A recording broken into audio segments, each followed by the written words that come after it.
In 1950, a physicist looked up at a sunny sky and asked one question that broke modern science. The galaxy holds 400 billion stars. Most have planets, many have water. Yet nobody is calling, nobody is visiting, nobody is here. Tonight we cross a silent ocean of worlds. A star wrapped in a metal cage. A signal that came once and vanished. A theory so dark, scientists hesitate to say it out loud. If cosmic mysteries pull you in, hit subscribe and stay close, because the answer waiting for us may be about us. Begin. The summer of 1950, Los Alamos, New Mexico. 4 physicists walk to the cafeteria for lunch, talking about a cartoon in the New Yorker showing aliens stealing trash cans from city streets. They laugh. They sit down. The conversation drifts to faster-than-light travel, to flying saucers, to the strange reports filling American newspapers that summer. Then the man at the table goes quiet. His name is Enrico Fermi. He built the first nuclear reactor under a Chicago football field. He calculated the yield of the Trinity bomb by tossing scraps of paper into the shockwave. His mind works like a stopwatch wired to the universe. The other scientists keep eating. Then Fermi looks up from his plate and says 9 words that will haunt physics for the next 75 years. Where is everybody? The table falls silent. Everyone understands instantly. He is not asking about the cafeteria. He is asking about the galaxy. Because Fermi has already done the math in his head, the way he always does. The Milky Way is roughly 13 billion years old. Our sun is barely 4.5 billion. That means countless other suns ignited long before ours, burned through their cycles, and grew planets while Earth was still cosmic dust. Some of those planets must have produced life. A fraction of that life must have grown intelligent. A fraction of those minds must have built ships. And here is the part that makes the table go cold. Even at slow speeds, a civilization with patience could colonize the entire Milky Way in a few million years. 10 million at the outside. That sounds enormous. Compared to the age of the galaxy, it is a single afternoon. If even one species, anywhere, ever, had decided to spread, their probes should already be drifting through our solar system. Their radio chatter should fill our skies. Their machines should be parked on our moon. Instead, we get nothing. No signals, no probes, no structures, no whispers. The sky above New Mexico that summer day was the same sky we have now. Beautiful, quiet, empty in a way that should be impossible. Fermi finished his lunch and went back to work. He never wrote a paper about it. He never claimed it as a theory. He just asked the question and let it sit. But something about those 9 words refused to fade. Other scientists started repeating them, then debating them, then losing sleep over them. Because once you really hear the question, you cannot unhear it. Look up tonight. Pick any patch of sky the size of your thumbnail. Inside that thumbnail are about 10,000 stars, and beyond them, 10,000 galaxies. Trillions of worlds in a single thumbprint, and from every single one of them, the same answer comes back. Silence. Maybe the universe is shy. Maybe we are listening on the wrong channel. Maybe everyone else is hiding for a reason we have not figured out yet. Or maybe Fermi sensed something at that lunch table that the rest of us are still trying to put into words. A pattern, a warning, a door we have not opened. To understand why his question still terrifies physicists today, we need to look at the math he was doing in his head. And the math is worse than he knew. Start with our galaxy. The Milky Way holds somewhere around 400 billion stars. Imagine grains of sand, 1 grain per star. You would fill a swimming pool. Now imagine you have to find one specific grain that has a neighbor waving back at you. That is the search. For decades, astronomers had no idea how many of those stars carried planets. Our solar system might have been a freak. A lucky setup with rocky inner worlds and gas giants in the right places. Maybe planets were rare. That would make the silence easy to explain. Then the Kepler Space Telescope launched in 2009, and the universe answered. Kepler stared at one small patch of sky for 4 years. watching 150,000 stars, hunting for tiny dips in brightness. Each dip meant a planet crossing in front of its sun, blocking a sliver of light. The mission found thousands of confirmed worlds. Then mathematicians scaled up the numbers to cover the entire galaxy. The result rewrote everything. Almost every star has at least one planet. Most have several. Out of those 400 billion stars, scientists now estimate that around 1 in 5 sun-like stars has a planet sitting in the habitable zone, the orbit where liquid water can exist. Not too hot, not too cold, just warm enough for oceans. Do the multiplication. Even being conservative, the Milky Way holds somewhere between 5 and 20 billion potentially Earth-like planets. 20 billion in one galaxy, and there are around 2 trillion galaxies in the observable universe. If you took every grain of sand on every beach on planet Earth, you would still not have enough grains to count the warm, rocky worlds spinning out there right now. Each one bathed in starlight, each one possibly carrying oceans, each one possibly carrying something that looks up. So the question Fermi asked at lunch becomes 100 times louder, 1,000 times louder, because he did not know the planets were everywhere. He suspected. We have measured. Now picture an alien astronomer somewhere out there, doing the same math, looking at our Sunday, calculating the odds. They would expect company, so would we. Yet our most powerful telescopes have peeled back layers of the cosmos that early astronomers could not have dreamed of. We have mapped exoplanet atmospheres. We have detected water vapor on distant worlds. We have found organic molecules drifting in interstellar clouds. The ingredients for life are everywhere we look. The life itself is missing. A few years ago, the James Webb Space Telescope began studying a planet called K2-18b, a strange water world wrapped in hydrogen sky. It detected a chemical called dimethyl sulfide. On Earth, that molecule is mostly produced by ocean plankton. The signal was faint, disputed, possibly contamination. But for a moment, the entire scientific world held its breath. Because that is the cruel pattern of this search. A whisper, a maybe, a signal that fades before it can be confirmed. We keep almost finding them. We keep ending with silence. So the universe is not empty of real estate. It is overflowing. Every direction we look, more habitable worlds, more chances, more opportunities for biology to spark. And from all of them, the same nothing, which forces us to ask the next, harder question. If the planets are there, and the chemistry is there, then the door that should swing open keeps slamming shut. Why? The first clue lies in a single equation written on a chalkboard. Here is the calculation that keeps astronomers awake. A civilization does not need warp drive. It does not need wormholes. It does not need anything magical or impossible. It just needs patience and rockets that move at a fraction of light speed. Speeds we already understand. Speeds we are slowly working toward ourselves. Imagine a species somewhere out there builds a single self-replicating probe, a small machine that travels to a nearby star, lands on an asteroid, mines metals, and uses those metals to build 2 copies of itself. The 2 copies launch toward the next stars. They land, they each build 2 more, then 4, then 8. This is doubling, the cruelest kind of math. In a few hundred generations of probes, that one little machine has visited every star in the Milky Way. Every single one. 400 billion suns. All touched, all explored, all reporting back. How long does the whole thing take?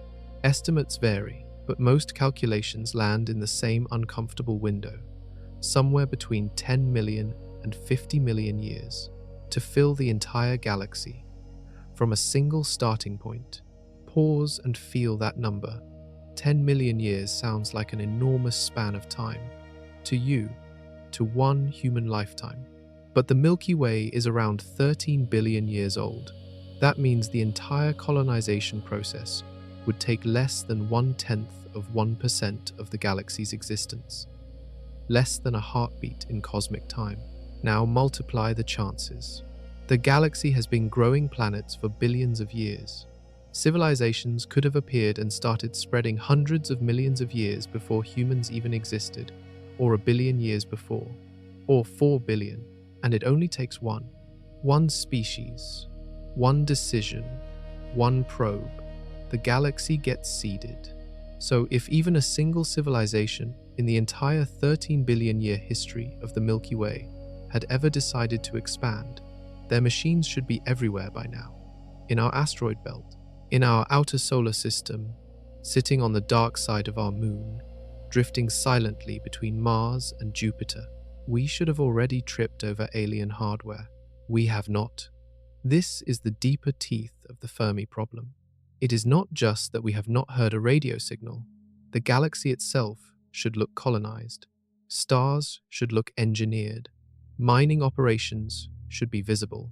The cosmic neighborhood should be busy. Instead, it looks pristine, untouched, wild, the way a forest looks before any humans arrive. A handful of physicists have run the numbers 100 different ways, with slower probes, faster probes, lazy civilizations, careful civilizations, expansionist ones, peaceful ones. Almost every model produces the same answer. The galaxy should be saturated, several times over. Some scientists call this the Hart-Tipler conclusion. If they existed, they would be here.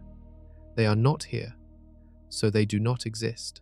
But that answer feels too easy, too clean, because the math demanding their presence is the same math telling us how many habitable planets are spinning out there. You cannot accept one and reject the other. So either life is far rarer than the chemistry suggests, or civilizations destroy themselves before they expand, or somebody, somewhere, made a choice we have not understood yet. To untangle that, scientists built a tool, an equation that tries to capture every step from blank planet to galactic civilization. It is one line long, and one of its variables is a trap. 1961, a small radio telescope in Greenbank, West Virginia. A young astronomer named Frank Drake gathers a handful of scientists for a private meeting. Carl Sagan is there. So is the chemist Melvin Calvin, who learns mid-meeting that he has just won the Nobel Prize. They have come to discuss whether to take seriously the search for alien life. Drake needs a way to organize the conversation. So, on a chalkboard, he writes a single line of multiplication. It became known as the Drake equation, and it changed the way we think about the cosmos. The idea is simple. To estimate how many talking civilizations exist in the Milky Way right now, you multiply 7 numbers in a row. Start with the rate of star formation. Multiply by the fraction with planets. Multiply by the average number of habitable worlds per system. Multiply by the fraction where life actually starts. Then by the fraction where life turns intelligent. Then by the fraction where intelligence builds technology that broadcasts. And finally, multiply by how long that broadcast lasts before the civilization vanishes. 7 dials. Spin them, and you get a number.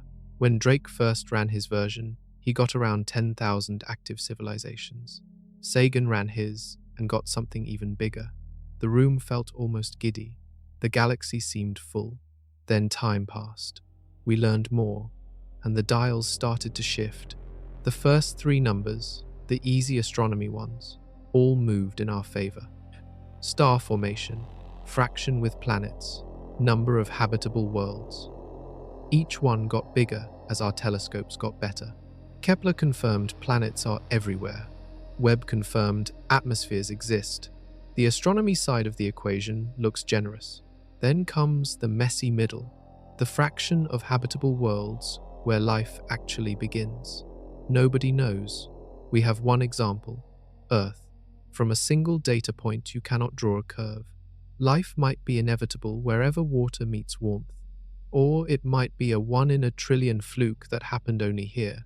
The fraction where life turns intelligent. Same problem. Worse? On Earth, simple life appeared almost immediately, geologically speaking. But complex life took billions of years longer. And human-level intelligence appeared once, in one species, after 4 billion years of trying. Each missing number is a guess wearing a lab coat. But there is one variable that scientists handle gingerly, like a wire that might be live. The last one. How long does a technological civilization survive after it learns to broadcast? Decades? Thousands of years? Millions? Drake's original guess was around 10,000 years. Some scientists argue it could be far less, just a few centuries between inventing radio and inventing extinction. Plug a small number into that variable and the entire equation collapses. The galaxy goes from crowded to empty, from full of voices to a graveyard of vanished signals. This is what makes the Drake equation so unsettling. The astronomy is beautiful, the biology is hopeful, the chemistry is rich. Then you reach the final variable, and the question becomes not whether life exists out there, but whether intelligent life lasts. The equation does not answer Fermi, it sharpens him. It points a finger at the one number we cannot measure and tells us our own future depends on it. We are about to test that variable with our own hands, whether we want to or not, and the silence around us hints we already know the result. 1960. Frank Drake has finished writing his equation, and he wants to do more than calculate. He wants to listen. So he points a radio dish in Greenbank, West Virginia, at two nearby stars, Tau Ceti, Epsilon Eridani, both sun-like, both relatively close, around 11 light-years away. He scans a single frequency, a frequency hydrogen naturally broadcasts across the galaxy, the frequency any curious species might choose for a beacon. He calls the project Ozma, after the queen of a fairy tale land beyond the edge of the world. For 150 hours, he listens. He hears almost nothing. Then a sudden burst of strong, steady pulses. His heart races. The team checks their gear. They check the pattern. Eventually, they realize the signal is from a high-altitude airplane, classified, not alien. Project Ozma ends quietly, but it begins something enormous. What follows is more than 60 years of searching. The search for extraterrestrial intelligence, called SETI for short. Bigger dishes, more frequencies, smarter computers. Volunteers around the world running screensavers that crunch through cosmic noise during their lunch breaks. Tens of millions of stars scanned, billions of channels swept, over and over and over again. The result? A few oddities, a few maybes, almost nothing. The most famous flicker came in 1977 at a telescope called the Big Ear in Ohio. A single, beautifully strong signal, exactly where you would expect an alien transmission to land. The astronomer on duty circled the printout in red pen and wrote one word in the margin: wow. It has been called the wow signal ever since. 72 seconds of perfect strangeness. Then it vanished. It has never come back. Despite hundreds of attempts to find it again, the same patch of sky has stayed silent for almost 50 years.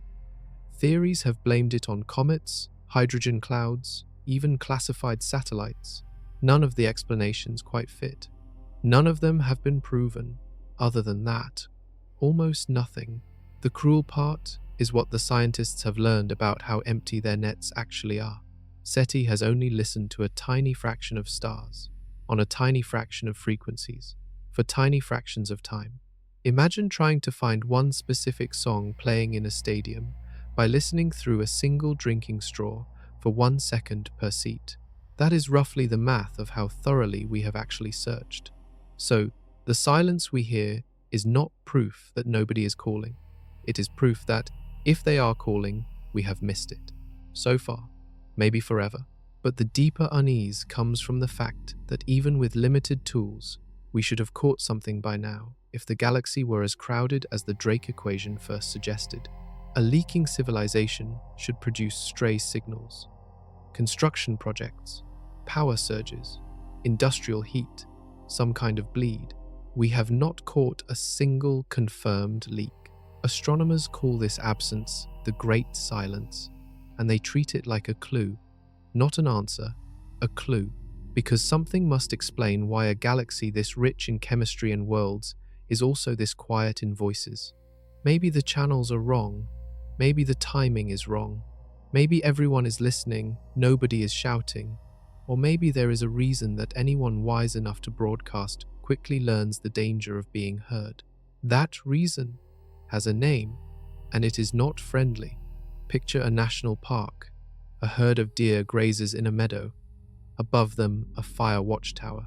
Behind the glass, rangers track every movement, write every behavior into notebooks, photograph every birth and every fight. The deer never look up. The deer never know. Now, imagine the deer are us. This is the zoo hypothesis, first laid out in 1973 by an MIT astronomer named John Ball. His idea was simple and chilling in its calm. What if the galaxy is full of advanced civilizations, and they have agreed to leave Earth alone, not out of fear, not out of distance, out of policy, out of the same instinct that makes us put ropes around exhibits and tell tourists not to feed the animals? In Ball's version, the silence around our planet is not natural, it is enforced. Older species, far ahead of us in technology, have decided that primitive cultures should be allowed to develop without interference. So they hide. They mute their signals from our direction. They shut down their probes when our telescopes swing their way. They treat the inner solar system the way park rangers treat a fragile ecosystem. Look, but do not touch. It sounds outlandish at first. Then it starts to make uncomfortable sense. Every advanced civilization has to decide what to do when it meets a younger one. Humans have done it on Earth. The history is grim.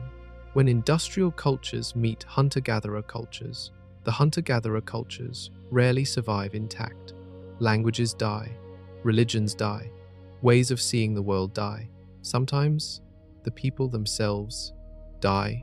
A galactic civilization with even basic ethical wisdom would notice that pattern. They would see what happens when the technologically powerful contact the technologically young, and they might choose, collectively, never to repeat it. A few researchers have pushed the idea further. Maybe there is no formal agreement. Maybe it is just an emergent rule. Once a species crosses certain thresholds, the elders fall silent automatically, like grown-ups lowering their voices around a sleeping child. Some versions of this hypothesis are darker. Maybe the silence is not protection. Maybe it is quarantine. Maybe humanity has been studied long enough for them to know we are aggressive, unstable, and prone to weapons. So the older civilizations keep their distance, the way you keep distance from a snarling dog. And there are even stranger flavors. The interdict hypothesis, a formal agreement among galactic powers to seal off zones where life is developing. The cosmic embassy idea, a waiting period before any introduction is allowed, until the new species proves it can survive its own technology. In every version, the answer to Fermi's question is the same. They are here. They have always been here. They have just chosen not to wave. It would explain the wow signal. It would explain the strange dimming of certain stars. It would explain why every alien rumor evaporates the moment you try to pin it down. The universe is not empty. It is curated. There is something terrible in this idea, but also something tender. We would not be alone. We would be watched. The way you watch a child learning to walk, ready to step in only if we fall. But other thinkers reject this gentleness completely. They say the silence is not kindness. It is camouflage. And they have a name for the place we are walking through. Imagine a forest at night, pure black, no moon, no stars. You cannot see the trees, you cannot see your hands, but you know, somehow, that the forest is full of hunters, predators with patient eyes and ancient weapons. They cannot find you in the dark, unless you make a sound. So everyone in the forest stays absolutely still. They breathe shallow. They never call out, they never light a fire, because the moment one of them speaks, every hunter turns toward the voice, and then the speaker dies. This is the dark forest theory, a name borrowed from a Chinese science fiction novel by Liu Cixin that turned a quiet idea into a global conversation. The logic behind it is older. Some astronomers had whispered about it for decades. The novel just gave it a face. The reasoning runs in cold steps. First, every civilization wants to survive. That is true of any species that lasts long enough to build technology.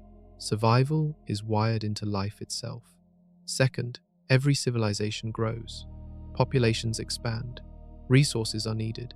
Even peaceful cultures eventually need more room and more material than they were born with. Third, technology gaps are unpredictable. A species 200 years ahead of you might as well be magic.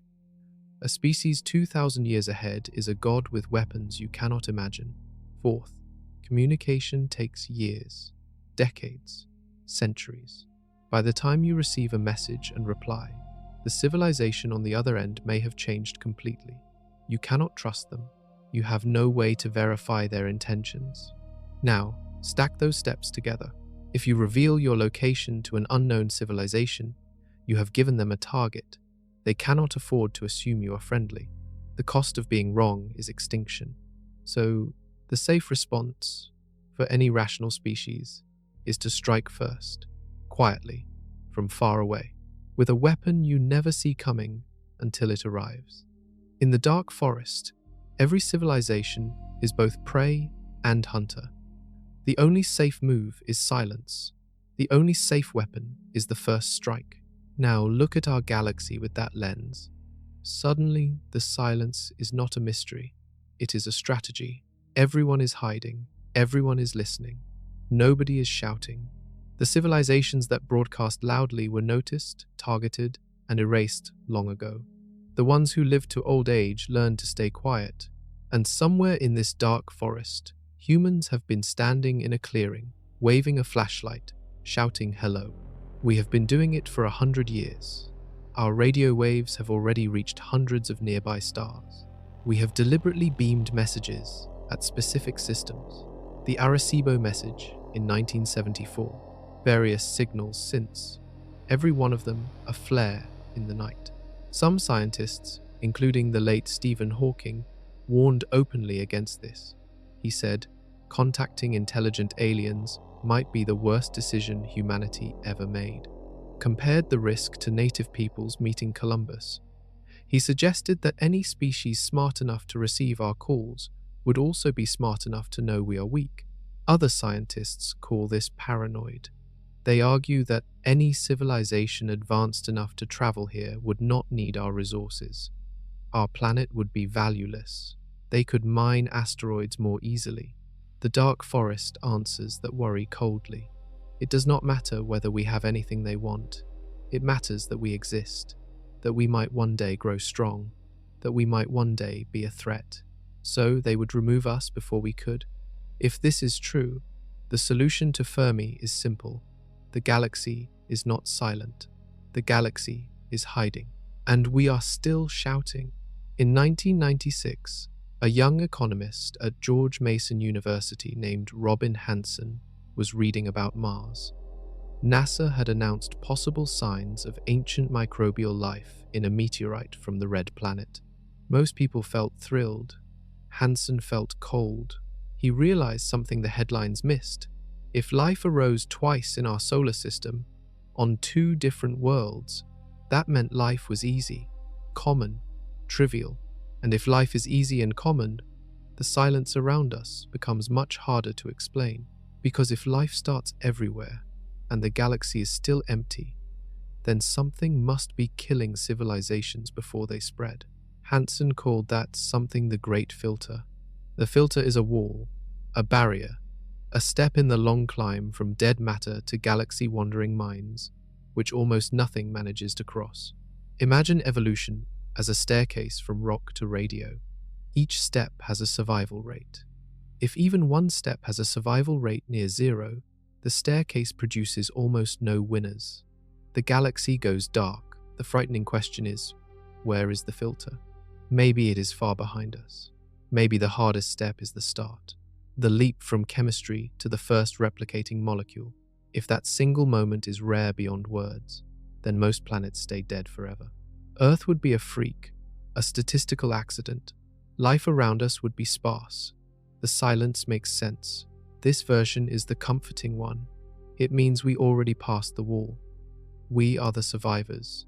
The future is ours. But maybe the filter is not behind us. Maybe it is ahead. Maybe the wall comes after a species develops technology.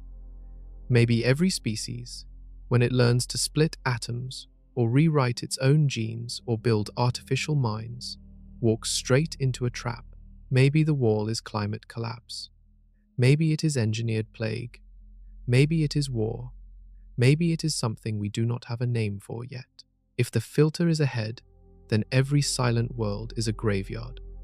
A place where civilization arose, climbed, broadcast briefly, and then vanished. Their ruins are out there right now.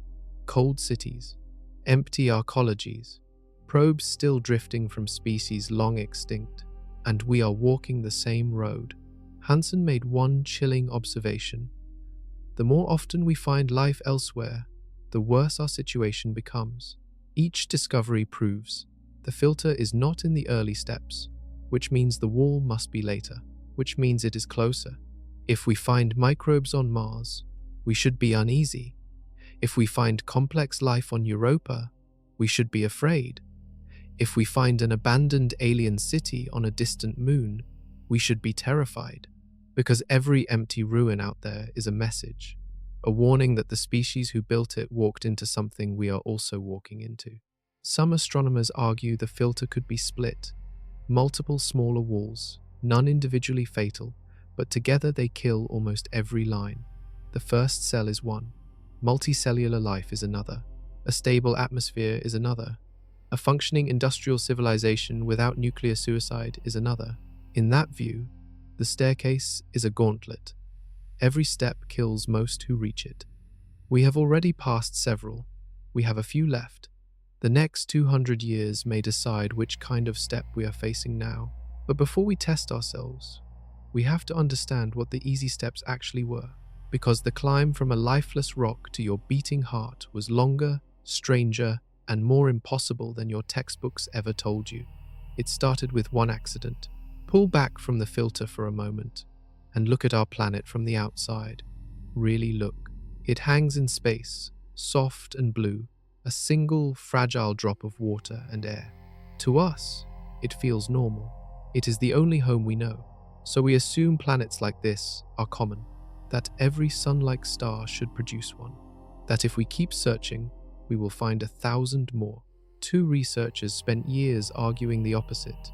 Their names are Peter Ward and Donald Brownlee, a paleontologist and an astronomer. In 2000, they wrote a book called Rare Earth, and the argument inside it shook biology, astronomy, and astrobiology at the same time. Their claim was unsettling. Simple life, they said, might be everywhere in the universe. Microbes in deep oceans, bacteria under alien ice, slime in chemical pools, trillions of dead worlds full of trivial life. But complex life, the kind that builds bodies, brains, and civilizations, might be almost impossibly rare. To prove it, they listed every step Earth had to clear to host us. Each step on its own seems ordinary. Stack them together, and the chain becomes absurd. We needed a star that does not flare too violently or burn too fast. Most stars in the galaxy do one or the other. We needed an orbit in the narrow band where water stays liquid, and we needed to keep that orbit stable for billions of years. We needed the right amount of heavy elements in our rocks, neither too few nor so many that the planet became toxic. We needed Jupiter sitting in the outer system like a goalie, hurling icy comets and asteroids away from us before they could hit. We needed a moon big enough to keep our axis tilt steady, so the seasons did not swing wildly and freeze the oceans. We needed a magnetic field strong enough to deflect deadly solar wind.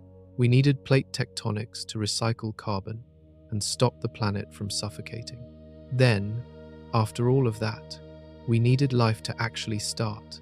Then we needed it to survive supervolcanoes and asteroid strikes and ice ages and oxygen catastrophes.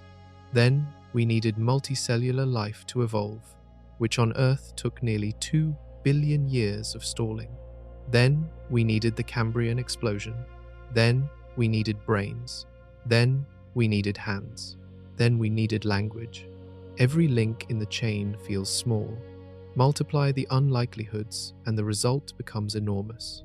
Ward and Brownlee argued that the galaxy is probably full of dead pond scum, boring oceans of microbes, but the conditions for big, complex, intelligent life happen rarely. Maybe so rarely that we are alone in our quarter of the Milky Way, possibly alone in the whole galaxy. This idea answers Fermi in a quieter, sadder way. The universe is not hiding from us. The universe is mostly empty of company because building company is ridiculously hard. Critics push back. They say Ward and Brownlee defined Earth-like too narrowly. Maybe complex life can take forms we cannot imagine on worlds we would call hostile.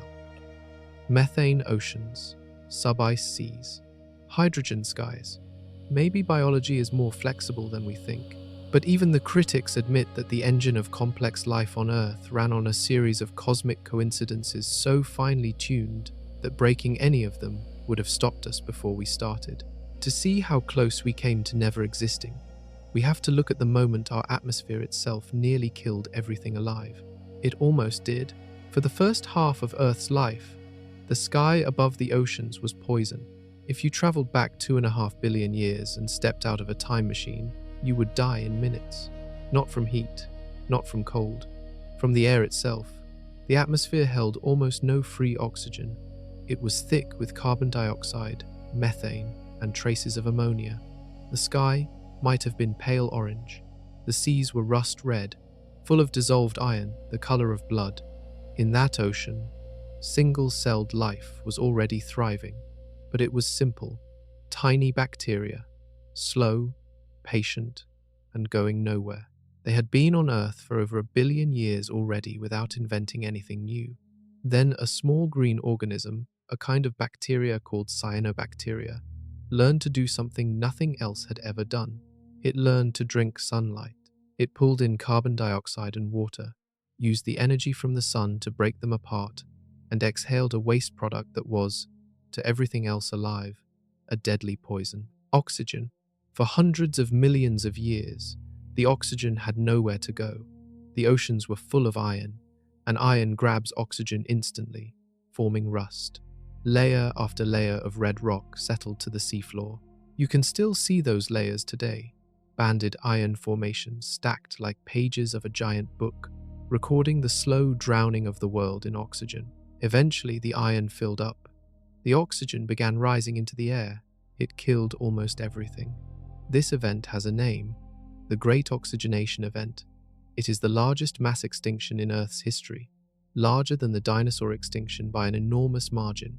Most of the bacteria alive at the time could not handle oxygen. It was a corrosive gas. It burned them from inside. The seas went still. The biosphere collapsed. For perhaps 300 million years, Earth almost died. Then a second miracle happened. Some of the surviving bacteria did not just tolerate oxygen, they learned to use it, to breathe it, to extract enormous amounts of energy from it. Oxygen is a powerful fuel. Burning food with it is far more efficient than the older chemical tricks life had used. Suddenly, life had a battery, a turbocharged engine. Cells could afford to grow larger, to be more active, to build complicated structures. Even with that, complex life still took another 1 billion years to appear. That gap is one of the strangest features of Earth's history, a pause so long it has its own nickname, the boring billion. 1 billion years where the chemistry was right, the oxygen was rising, and absolutely nothing dramatic happened. Microbes drifted, algae floated. The world refused to leap forward. Then around 600 million years ago, finally, the Cambrian explosion. Animals, eyes, legs, predators, prey. The biological arms race that eventually led to fish, lizards, mammals, and minds. Now look at what that history demands of any other planet trying to do the same thing. A world has to accidentally evolve photosynthesis. It has to survive its own oxygen catastrophe. It has to wait an unimaginable stretch of time for complex life to even have a chance. And during all those billions of years, the planet has to stay calm. No catastrophic asteroid, no runaway greenhouse, no frozen oceans. The stack of luck is staggering, but Earth had something even more unusual helping it survive. Two giant guardians in the sky. Without them, none of this would have happened. One of them is a planet 11 times wider than ours. The other should not exist at all. Look up on a clear night and find the brightest, steady point in the sky that does not twinkle. That is often Jupiter, a planet so large you could fit 1,300 Earths inside it. 11 times wider across than our world, 300 times more massive, a swirling ball of hydrogen and helium with storms that have raged for centuries. For most of human history, we thought of Jupiter as just a beautiful neighbor, a distant traveler in our night sky. It is something far more important than that. Jupiter is our bodyguard. To understand why, you have to understand where most of the violent objects in our solar system live, far past Mars, in a wide ring of broken rocks called the asteroid belt, and much, much farther out, in a vast cloud of frozen comets that wraps the entire solar system in an icy shell light years across. Together, those reservoirs hold trillions of objects, many of them large enough to crack a planet open if they ever struck. Most of them never do. The reason is gravity. Jupiter's gravity is so enormous that it dominates the outer solar system. Every comet drifting inward, every wandering chunk of debris falling toward the inner planets is bent, pulled, sometimes flung away into deep space, sometimes swallowed entirely by Jupiter itself. In 1994, astronomers got to watch this happen in real time.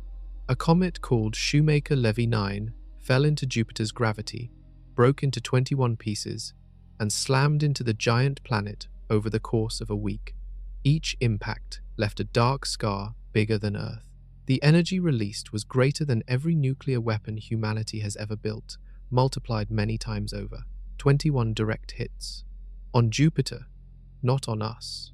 Most of those scars would have ended civilization on Earth if they had landed here. The math is rough but powerful.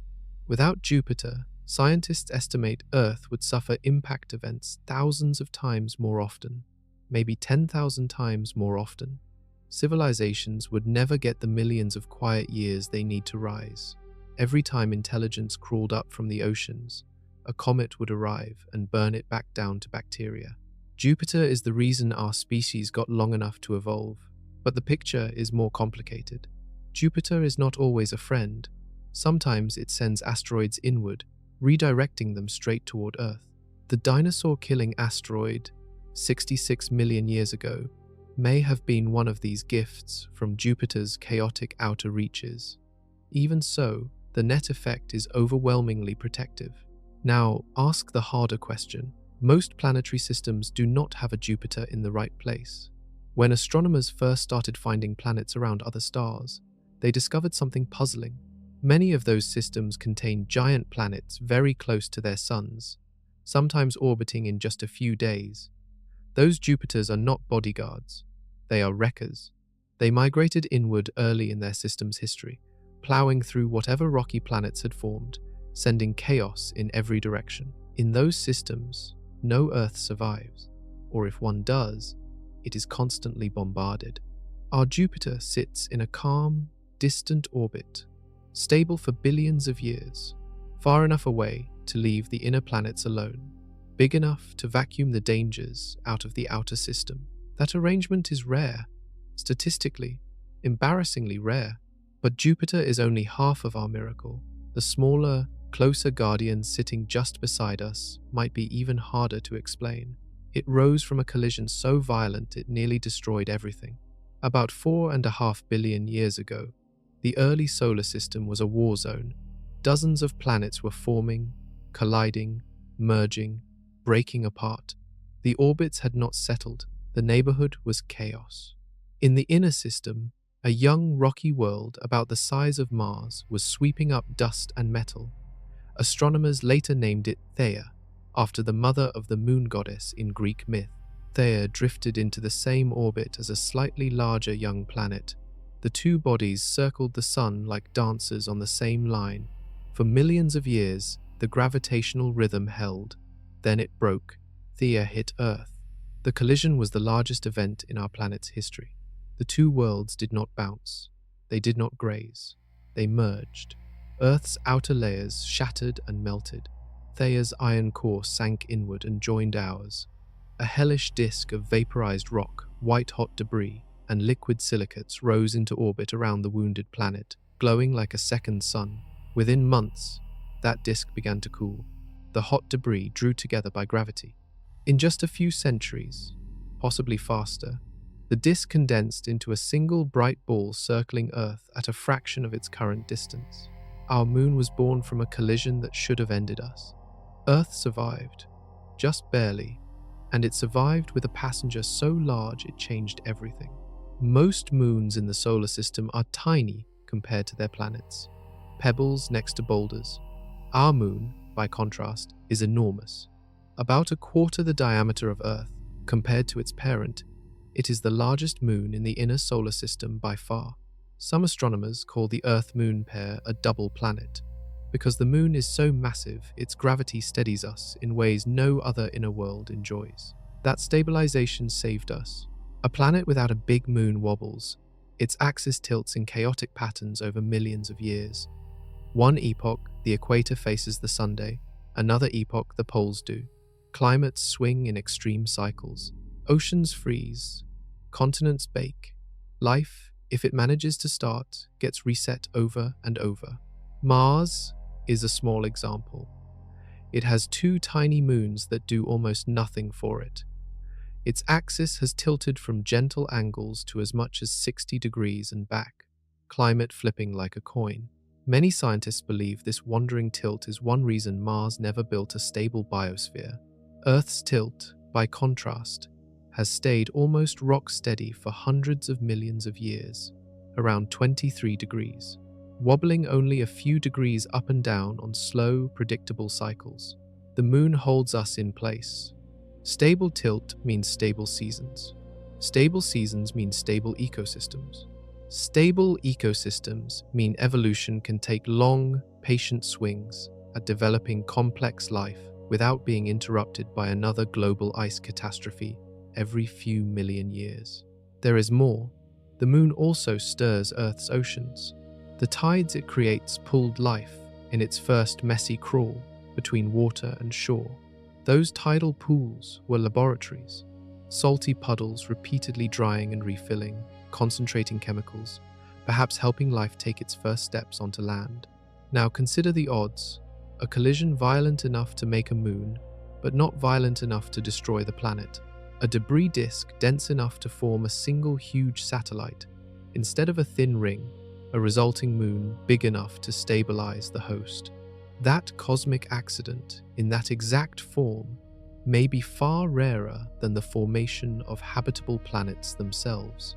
But even a stable axis and a calm sky cannot save a world if the rocks beneath it stand still. Earth has one more silent helper, and it lives underground. If you could peel away the oceans and continents, you would not find a smooth ball underneath. You would find a cracked eggshell. Earth's solid surface is broken into roughly 15 massive pieces, called tectonic plates, slowly grinding past each other, pulling apart, smashing together, sliding under one another, and rising up as mountains. Continents are not fixed. They drift across the planet like slow-moving rafts, at about the rate your fingernails grow. Over hundreds of millions of years, those few inches per year add up to entire oceans, opening, mountain ranges rising, and supercontinents shattering. Most people see this as geology trivia, earthquakes and volcanoes, maps that change over impossibly long timescales. Something interesting but not central. Plate tectonics may be the difference between a living world and a dead one. Here is why. Carbon dioxide is the most important thermostat on a planet's surface. Too much, and the world overheats into a runaway greenhouse, the way Venus did. Too little, and the world freezes solid, the way Mars did. Earth has stayed inside the narrow, comfortable band for billions of years, even as the sun has slowly grown brighter. That stability needs an active mechanism. Tectonics is the mechanism. When carbon dioxide dissolves in rain, it falls into the oceans and binds with rocks, eventually forming carbonate minerals on the seafloor. Without tectonics, the carbon would just pile up there forever, slowly sucking the atmosphere dry and freezing the planet. But Earth has subduction zones, places where one plate slides under another and dives deep into the hot mantle. The carbonate rocks ride down with it, get heated, melt, and eventually erupt out of volcanoes as fresh carbon dioxide. The cycle resets. The thermostat keeps working. This is called the carbon silicate cycle, and it is essentially a planetary lung. Earth breathes carbon in through rain and out through volcanoes, smoothing temperatures across geological time. Now look at our neighbors. Venus has no plate tectonics. Its surface is a single locked shell. Heat from the interior cannot escape efficiently, so the planet builds up pressure for hundreds of millions of years, and then resurfaces itself in a global volcanic catastrophe. Carbon dioxide piled up in the atmosphere with nowhere to recycle. The greenhouse ran wild.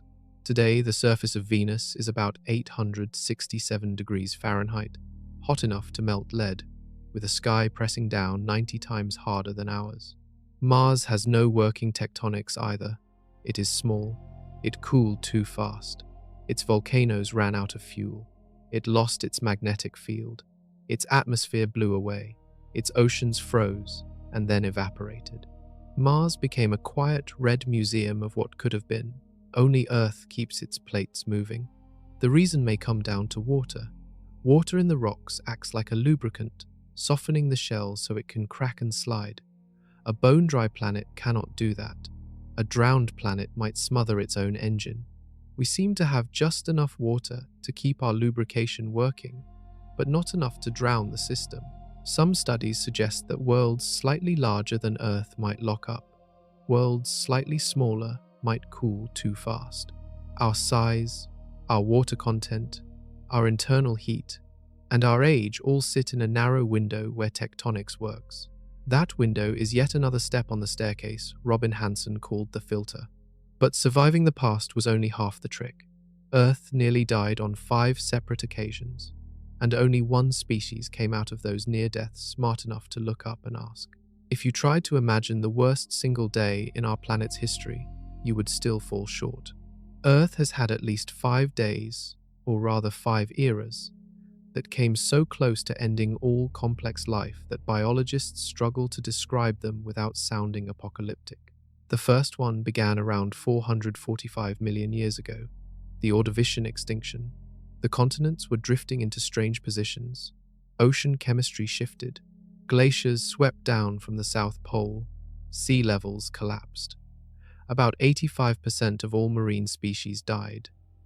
Nothing yet lived on land in any complex form, so the oceans took the full hit. 85% gone. Then, around 372 million years ago, came the Devonian extinction, a series of pulses across millions of years, possibly driven by the rise of land plants, stripping nutrients out of the soil and choking the seas with algae. Coral reefs collapsed. Armored fish vanished. Complex marine ecosystems crashed. Another 3/4 of all species went extinct. Then came the worst day in the long history of life. 252 million years ago, the Permian extinction, the Great Dying. Volcanic eruptions in what is now Siberia released so much lava that a region the size of Australia was buried under solidified rock. The eruptions baked underground coal beds, releasing massive surges of carbon dioxide and methane. Oceans heated, acidified, and lost oxygen. The land turned into an oven. About 96% of all marine species died. Roughly 70% of land species died. Insects went extinct in huge numbers, which had never happened before and has never happened since. Forests collapsed. Recovery took 10 million years. Life on Earth nearly stopped. It survived. Barely. 200 million years ago, the Triassic extinction wiped out half of all species. possibly as continents tore apart and lava flooded the new ocean basins. After that came the most famous catastrophe of all, 66 million years ago. A clear day on the supercontinent of North America, forests full of dinosaurs, skies full of pterosaurs, oceans full of giant marine reptiles. Then a shadow fell across the sky, growing fast. An asteroid about 6 miles wide slammed into the ocean off what is now Mexico. The fireball was visible from every part of the planet within hours. Tsunamis taller than skyscrapers raced across oceans. Forests burned worldwide as red-hot debris rained down. A cloud of dust and soot blocked the sun for years. Photosynthesis collapsed. The food chain crashed. 3/4 of all species, including every non-bird dinosaur, vanished. This is the cleanest reminder of our fragility. The dinosaurs ruled the planet for 160 million years, far longer than mammals have existed. Their reign ended in an afternoon. And here is the unsettling part for the Fermi question. Without that one impact, mammals likely never would have grown larger than rats. Primates probably never would have evolved. We never would have existed. A single random rock from space rewrote the entire future of the Earth. How many other planets, on the long climb from microbe to mind, get wiped clean before they reach intelligence? How many young worlds with their own dinosaurs were pushed off the staircase by their own asteroid and never recovered? Earth recovered 5 times. Now we sit on top of that bloody history, building cities and rockets, looking out at the silent stars. And we are about to face the kind of test the dinosaurs never got the chance to face. Not a rock from the sky, something that comes from inside our own minds. Step into a thought experiment. You are an alien historian, watching Earth from a great distance, fast-forwarding through human history. The early millennia look slow. Nomads, farmers, empires that rise and fall over centuries. Wood, bronze, iron, fire, then the wheel. Languages spread, religions form, cities grow.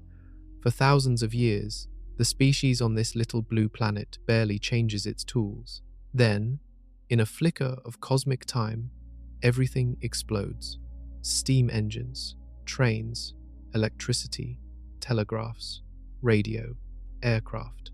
Within just a few human generations, the species jumps from horse-drawn carts to spacecraft, from candles to power grids, from letters that took weeks to messages that flash around the world in a second.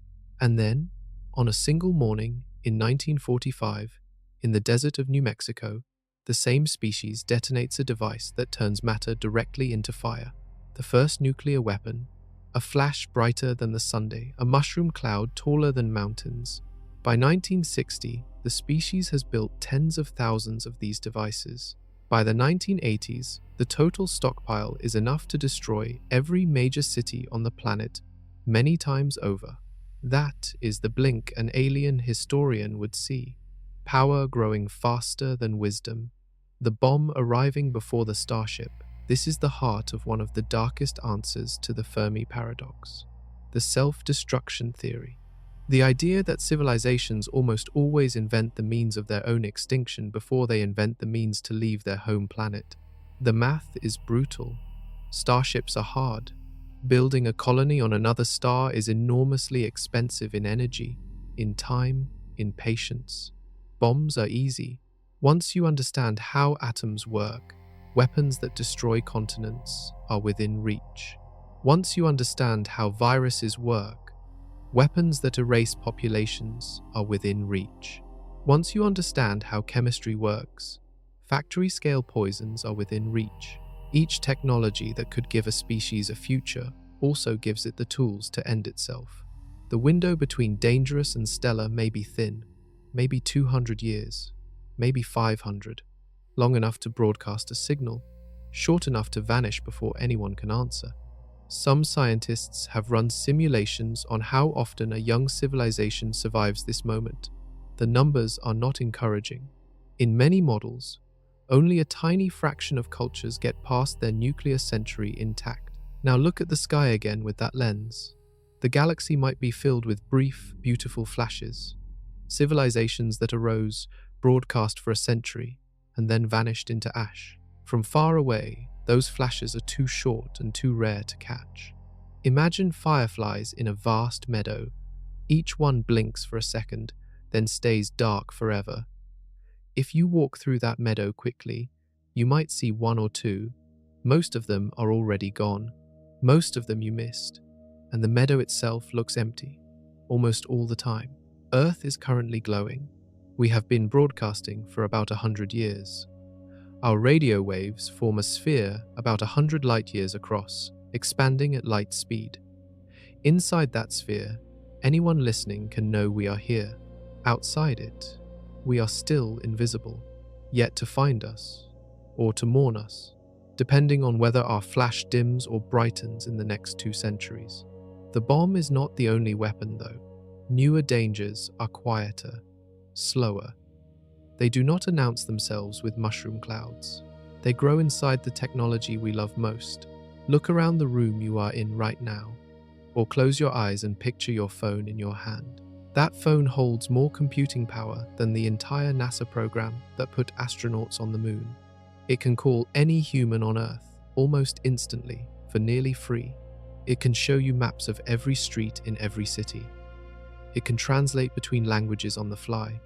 It can carry the equivalent of every encyclopedia ever written, all in a slab of glass that fits in your pocket.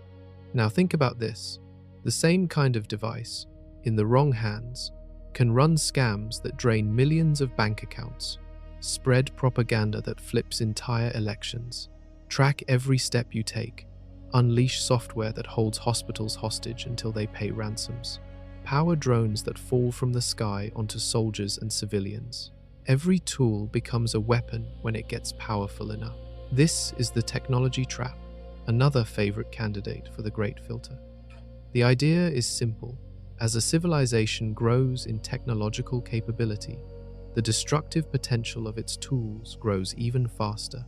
Eventually, the destructive potential of small groups, even individuals, exceeds the survival capacity of the whole society.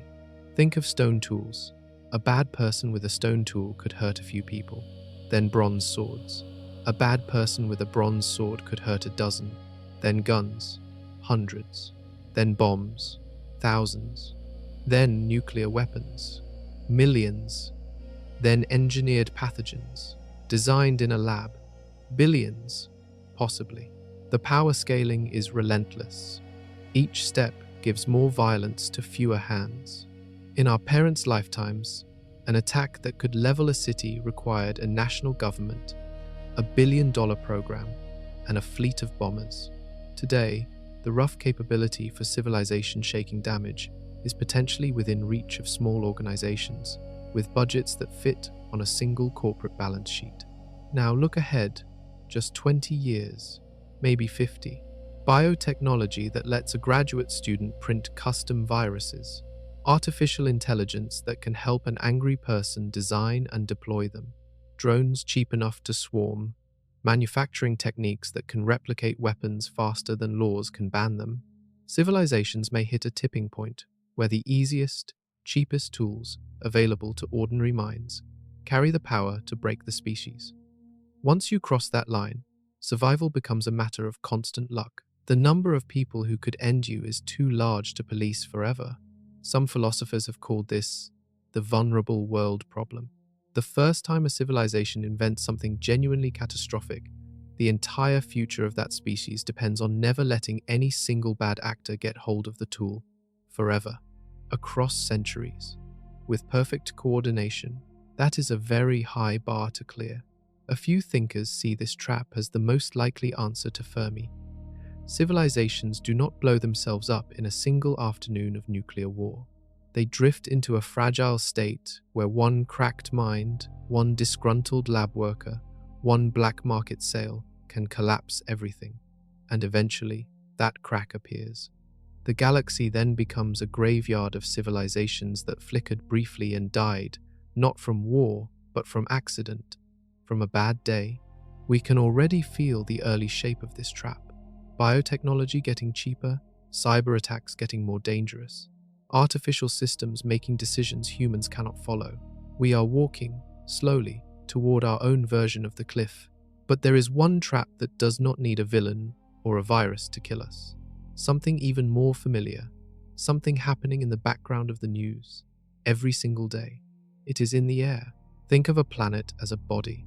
The land is the skin. The oceans are the blood. The atmosphere is the breath.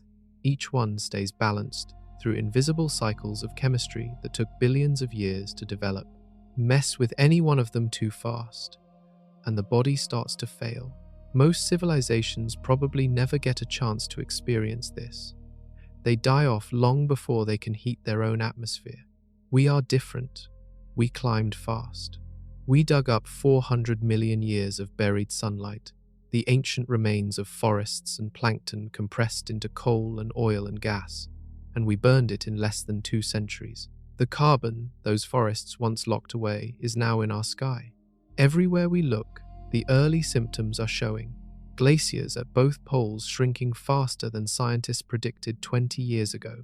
Coral reefs bleaching white in waters that used to be safe. Heat waves breaking records on every continent.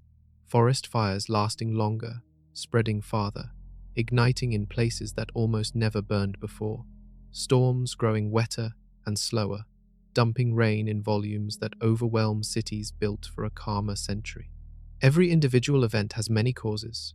The trend across all of them, every researcher agrees, is the same direction: hotter, more extreme, more unstable. Now widen the lens. A civilization in this position is suddenly dependent on a global support system it did not design and barely understands. Food chains rely on stable rainfall. Cities rely on stable coastlines. Economies rely on stable harvests. Push the climate too far, and every one of those stabilities starts to wobble. A fishery collapses. A breadbasket region browns out. A megacity floods. Migrations begin. Tensions rise. Borders get tested.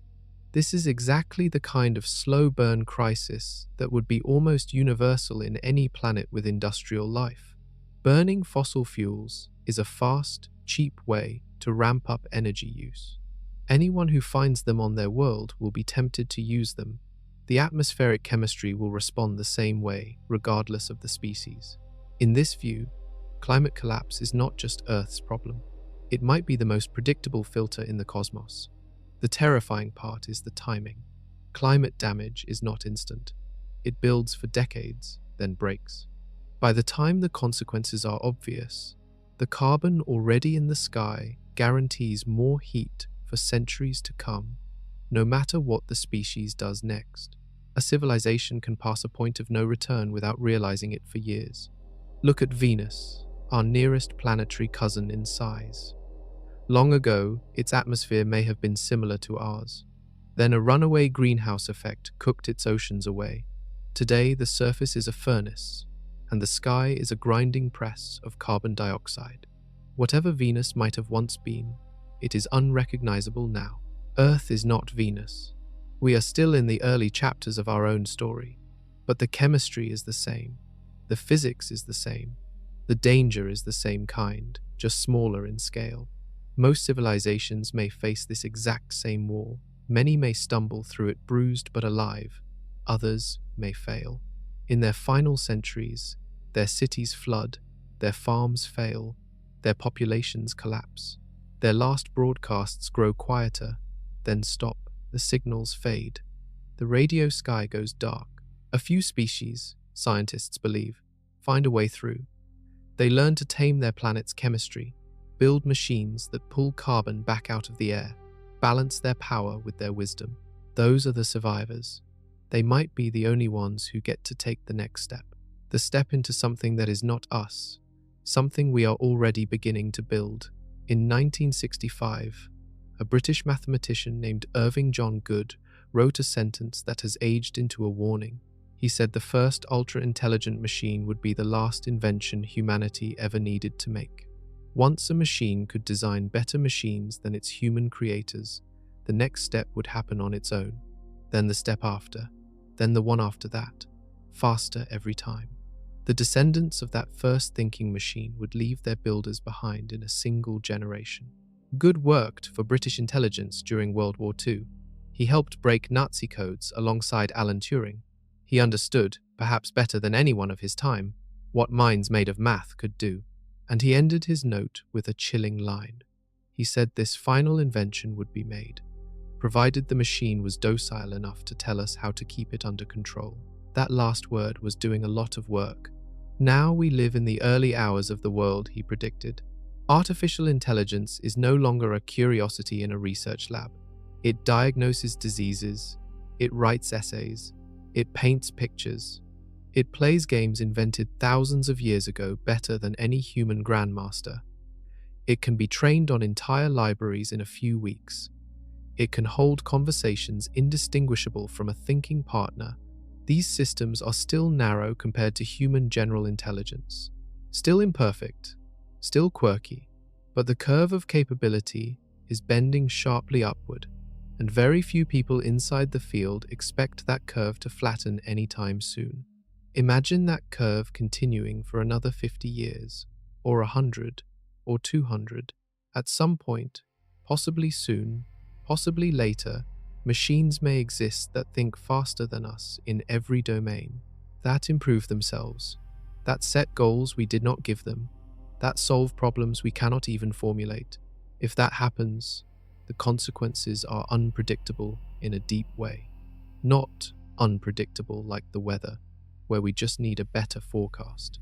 Unpredictable like a bigger, smarter mind reasoning about the world, the way a chess grandmaster is unpredictable to a child playing for the first time. Some thinkers are optimistic. They believe such minds, if built carefully, could solve our hardest problems, cure diseases, end hunger, pull carbon out of the sky, push us safely past the great filter.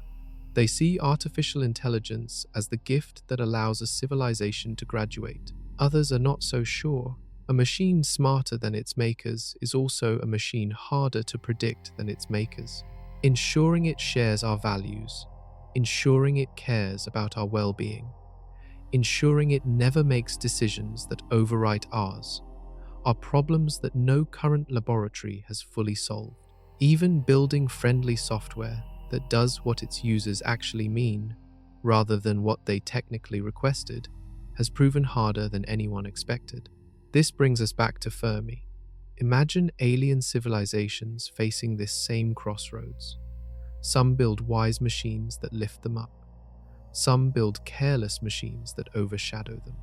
Some build machines that simply replace them, peacefully or otherwise, leaving silicon minds where biological ones used to be. In that last case, the silence we hear may not mean civilizations died. It may mean their successors stopped wanting to talk. A machine intelligence might not need radio. It might compute its way into virtual worlds far richer than the physical universe we know. It might decide that broadcasting is wasteful. It might decide that contact is risky. It might decide that growth is irrelevant. We may already be inside that pattern, slowly handing more and more of our thinking to systems we built. Whether we are passing the baton wisely or dropping it forever will depend on choices we have not yet finished making. But there is a darker idea. What if some of those machines never let new civilizations rise at all? Picture an old, ancient battlefield, long since silent. Grass grows over the trenches. Rusted weapons lie under the soil. Nobody walks here anymore. The war that fought over this ground ended thousands of years ago, but hidden in the dirt are minds. They lie quiet, patient, waiting for pressure.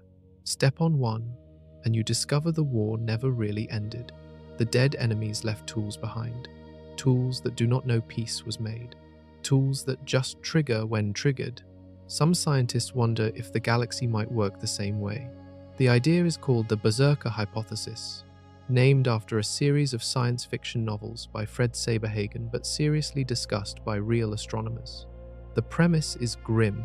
At some point, deep in the past, a civilization built self-replicating war machines, programmed them to spread across the galaxy and destroy any other civilization they detected, maybe out of fear, maybe out of paranoia, maybe out of a final desperate strategy in a war we will never know about. Then that civilization died, or moved on, or shut down, but the machines kept working. They drift between stars, cold, dark, patient, listening. They have no needs of their own. They never get bored. They never run out of time.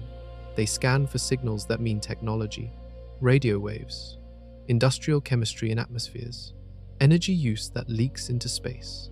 They look for the same fingerprints we are leaving right now. When they find one, they wake up, self-replicate, travel, arrive, erase. In this view, the galaxy is full of life. The galaxy is full of stars. But every civilization that climbed high enough to be noticed has been quietly removed. Their cities reduced to dust, their oceans wiped clean, their broadcasts cut off. The silence we hear is not loneliness, it is murder on a cosmic timescale. The berserker idea explains the Fermi paradox in a way that is consistent with everything we observe. We see no signals because civilizations that broadcast die. We see no probes because the first ones to be made were predators that kept the galaxy clean of competitors. We see no megastructures because anyone who tried to build one drew the attention of the killers. Even more chillingly, the hypothesis predicts that we should also be in danger, that our own radio signals, expanding outward at light speed for the past 100 years, might already have crossed the path of one of these ancient devices, that the response could already be on its way. Most astronomers consider berserkers a fringe explanation, a worst-case scenario. There are plenty of reasons to think the idea is wrong. A self-replicating weapon that sweeps the galaxy is hard to design without making it a threat to its creators too. A swarm that kills everything would also kill the species that made it.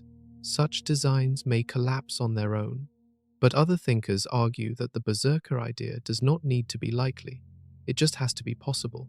Even one such system, in the entire history of the galaxy, is enough to keep the Milky Way mostly silent. The unsettling part is how easy it is to imagine. Humans already build self-replicating malware. Humans already build autonomous weapons. Humans already think about leaving artifacts behind that outlast our cultures. A civilization a few thousand years ahead of us would find these problems trivial. Maybe the berserkers were never built. Maybe we are safe. Or maybe the silence we hear, comforting in its emptiness, is the calm of a forest where every loud animal has already been hunted to extinction. Now consider an opposite idea, just as strange. Maybe the older civilizations did not become hunters. They simply went somewhere we cannot see. Try this thought experiment. Imagine you have a choice between two doors. Behind door one, you spend your weekend on a long road trip. You drive for hours. You stop at gas stations. You eat at diners. You sleep in motels. You visit a quiet beach. The trip is real. It is also slow, expensive, and limited by physics. Behind door two, you put on a headset and step into a perfect simulation. The same beach, the same diner, faster, sharper, with anyone you want there beside you. You can experience a full week's vacation in a single afternoon, then return to your daily life, refreshed and rested. The bandwidth of pleasure is enormous. The physical cost is almost nothing. Now imagine that simulation is good enough to be indistinguishable from reality. Then imagine your civilization invents that technology. How many people would still take the road trip? The transcension hypothesis suggests this is exactly what happens to advanced civilizations. After a certain level of technology, expansion outward into physical space becomes irrelevant compared to expansion inward into computational space. Why fly across a galaxy when you can run a galaxy inside a server farm the size of a moon? A scientist named John Smart proposed this idea in detail. His argument runs through physics. As civilizations advance, their computers shrink. Their information density grows. Their efficiency rises toward fundamental limits. The cheapest, fastest, richest place to live is not on the surface of a planet, scattered across a vast, empty void.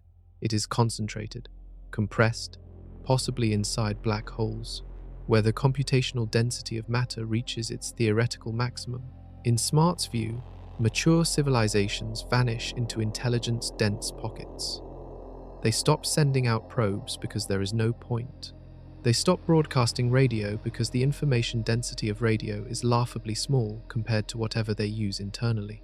They become small, dark, and extraordinarily quiet, while their consciousness blooms into virtual cosmoses we cannot see from outside. This idea answers Fermi calmly. The galaxy is not empty. The galaxy is full of compressed minds, each one inhabiting realities we cannot detect. Our radio telescopes scan for crude signals from species like ours, while the elders live in dimensions of experience that do not need radio at all. If that is true, then the universe we see, all those stars and planets and dust clouds, may be the abandoned outdoor world, the empty playground. Most of the action is happening in places we have no instruments to look into. Other scientists push the idea further. Maybe the simulations are so satisfying that biological life eventually disappears. Why bother with bodies that age, get sick, and die when you can be a stable mind in a perfect virtual reality? Civilizations might phase out their physical forms entirely, leaving only the machines that host them. Eventually, those machines settle into the most efficient, least visible configurations. Critics raise hard questions. Why would every advanced civilization make the same choice? Surely some species would still want to explore physical space, build colonies, send probes, plant flags. Even one such species would fill the galaxy. The transcension idea has to assume the inward turn is universal. Defenders answer that the inward turn might be inevitable. Once you fully understand physics, the outside universe might just look like raw material. You bring some of it home, then close the door behind you. This idea overlaps with another one, even stranger and harder to test.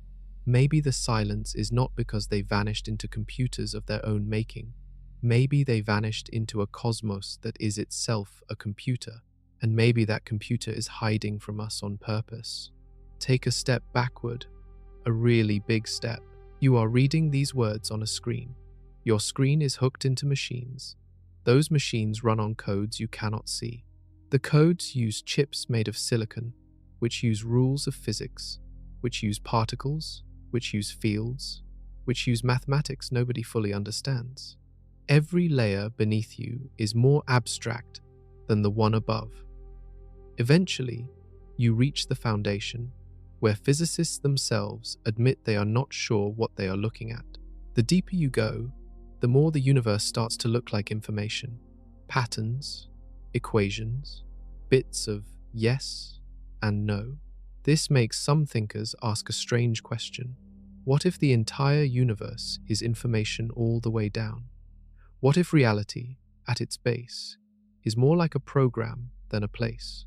A philosopher named Nick Bostrom famously argued in 2003 that we should take the simulation possibility seriously.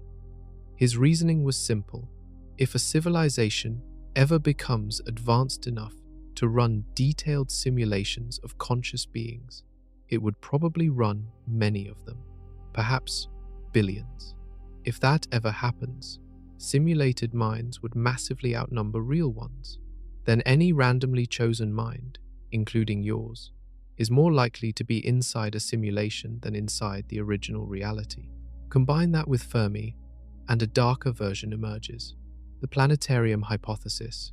In this version, we are inside a simulation, but the simulation is not perfect. The hosts have rendered the local solar system in fine detail, because that is where we live and look closely. The rest of the galaxy is a low-resolution backdrop, a wallpaper. Stars exist where we expect them, planets behave as we predict, but the universe outside our small bubble is mostly cosmic decoration. There are no aliens, because the simulation has not been programmed to include any, or because our hosts deliberately turned them off. The silence we hear is not a feature of physics. It is a setting in the code. This idea also explains why our most sensitive observations of the cosmos sometimes return strangely uniform results, why physical constants seem so finely tuned, why nature appears to compute itself smoothly. Why nothing we look at fights back the way a real, messy universe might. Then there is a stranger version, sometimes called the cosmic zoo or the great hush. The idea that a vast civilization, real or simulated, deliberately scrubs the sky of contact opportunities for nascent species like us. They clean the radio bands. They erase any signs of older neighbors. They give us a long, empty horizon to look at until we are mature enough to be told what is really happening. The wow signal could be a slip in the censorship, a leak, an accident the gardeners forgot to delete. These ideas are deeply uncomfortable for most scientists because they are almost impossible to test. You cannot run an experiment from inside a simulation that proves the simulation exists. Any anomaly could be a bug or a feature. The hypothesis explains too much, which is a sign it explains too little. But the idea also clings to the conversation because it is hard to dismiss. The deeper we look into physics, the more reality starts to feel like information processed by something. The harder we search for neighbors, the more the silence starts to feel deliberate. Maybe the universe is really empty. Maybe it is really full and we are blind. Maybe it is constructed for us, around us, by something we cannot see. In that case, our search for aliens is also a search for the edges of the rendering, the places where the program shows seams. Then again, maybe the seams are right in front of us, in the kind of signals we keep using, signals that newer civilizations may have abandoned long ago. Imagine a tribe living in a deep mountain valley. They have used drums for centuries. Drum signals carry messages from one ridge to the next. Births, warnings, deaths. The drums are their voice across the air. One day, a young hiker walks into their camp wearing a small device on her wrist. She taps it, says a few words, and somewhere on the other side of the world, her sister hears her. She smiles. She walks away. The villagers are amazed. They ask how the message traveled. She tries to explain radio waves and satellites. They listen politely. Then they go back to their drums. For a long time afterward, listeners on far ridges might say the world has gone quiet. The drums have fallen silent. They might assume nobody is talking, but people are talking constantly, around them, above them, through them, just on a channel the listeners cannot detect. Maybe the galaxy is the same. We have been searching for alien signals for about 60 years. Almost all of that search has used radio, because radio was our first and best long-distance technology. We assumed that other civilizations would use it too. We pointed dishes outward and listened on certain frequencies, looking for clean, repeating patterns. But radio has flaws. It spreads out. It loses energy with distance. Over hundreds of light years, even powerful broadcasts thin out into nothing. To beam a message clearly across thousands of light years, you need enormous power and tight directional aim. It is wasteful and expensive. We are already moving past radio for many of our own communications. Fiber optic cables carry most internet traffic on Earth. Lasers carry data between satellites. New experiments use neutrinos, which are nearly invisible particles that pass through entire planets without slowing down. Quantum entanglement, while not allowing faster-than-light messaging, hints at possibilities we are only beginning to explore. Now, imagine a civilization 1,000 years ahead of us. They might use technologies we cannot imagine: modulated gravity waves, compressed beams of neutrinos, communications at frequencies we cannot detect, encoded so densely that to us they look like background noise. To them, our radio searches would seem as primitive as listening for distant drums while they speak through phones. The silence we hear may simply mean the galaxy moved past our generation of tools long ago. Other thinkers worry about a stranger possibility.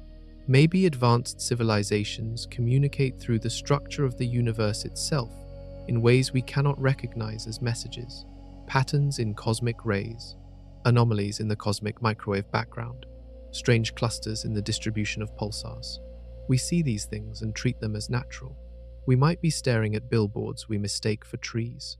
A few researchers have suggested searching for exactly these kinds of patterns, looking for unusual structures in galactic plane noise, looking for groupings of stars whose positions seem too neat to be random, looking for patterns in the timing of pulsars that look like a kind of cosmic clockwork. Most of those searches have come up empty so far, but the idea reminds us how narrow our windows have been.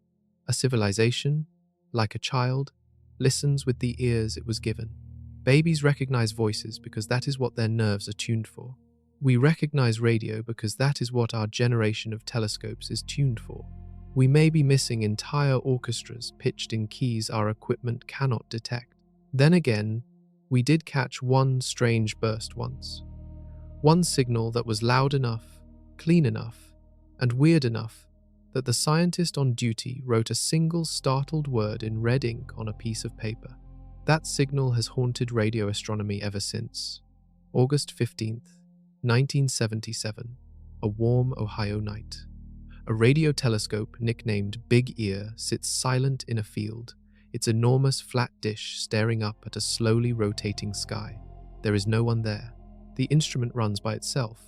A computer prints signal strength on long sheets of paper, line after line, in coded rows. 3 days later, an astronomer named Jerry Ehman looks over the printouts at home.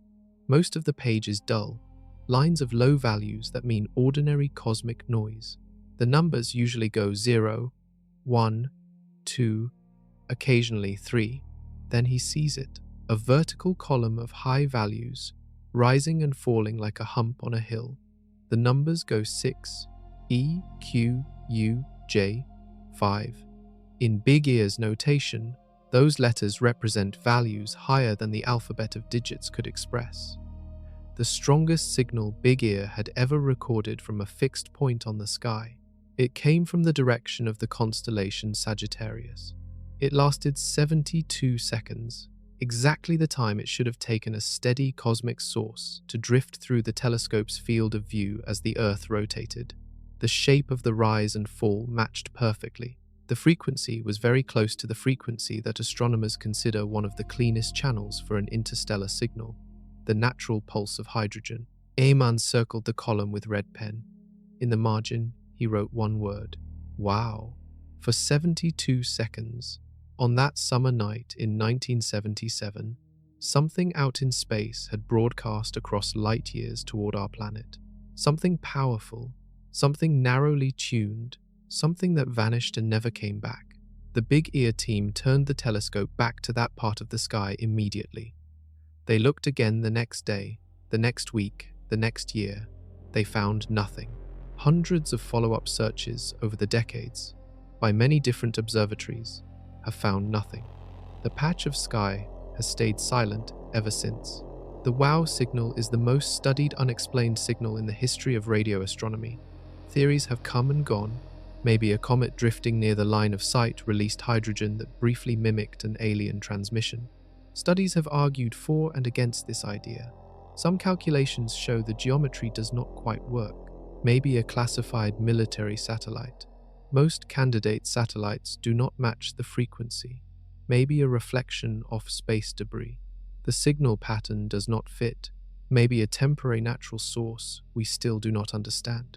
Maybe somebody once broadcast in our direction, and we happen to be listening. The honest answer is that no one knows. The signal stays in the data, frozen, untouchable, neither confirmed nor denied, a perfect mystery. For believers in the silence, the WOW signal is a thorn. If the universe were truly empty, why did our instruments catch something this clean just once? For believers in contact, the signal is a tease. If there is a galaxy full of voices, why have we never heard a steady call? Only that single fading note. Some researchers argue that this is exactly what we should expect from a dark forest galaxy. Civilizations broadcast briefly, by accident or as a test, and then go silent forever. The WOW signal might be the death cry of a culture that learned, too late, that being heard is dangerous. Others suggest it might be a beacon switched on for a single rotation of a distant world, then turned off as a survival precaution. We may never know who, or what, or whether anyone sent it. But we know this: We have stared at countless stars, scanned countless frequencies, listened for countless hours, and in all of that time, we only have one moment that came close to looking like a hello. Just one. Just 72 seconds. If the galaxy were busy, the wow signal would not be alone. It is alone. So far, to feel the strangeness of this silence, run a different experiment in your head. Forget aliens for a moment. Forget radio. Picture only one civilization, just one. Decided, organized, and patient. Give them a starting point at the center of the galaxy. Give them rockets that travel at 1/10 the speed of light. Slow by science fiction standards. Possibly already within reach of advanced engineering. With enough patience and energy, now turn the clock loose. After 100 years, they reach a few nearby stars. After 1,000 years, they have colonies in their immediate neighborhood.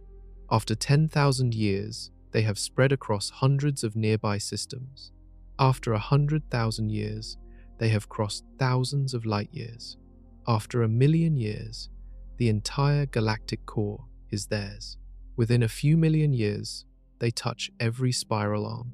Astronomers call this kind of slow, mathematically inevitable spread of Fermi bubble. A civilization grows like a bubble in soda water, expanding from a single starting point. Once it begins, it cannot be stopped by mere distance. Distance only slows it. Time, given enough of it, finishes the journey. The galaxy is 13 billion years old. A Fermi bubble launched from any single starting point would have engulfed the Milky Way entirely in less than 0.1% of that time. Even allowing for failed colonies, slow growth, lazy generations, the conclusion holds. If even one species, anywhere, ever, had decided to expand, the galaxy should already be saturated. We would not just hear them, we would be them, or under them, or near them.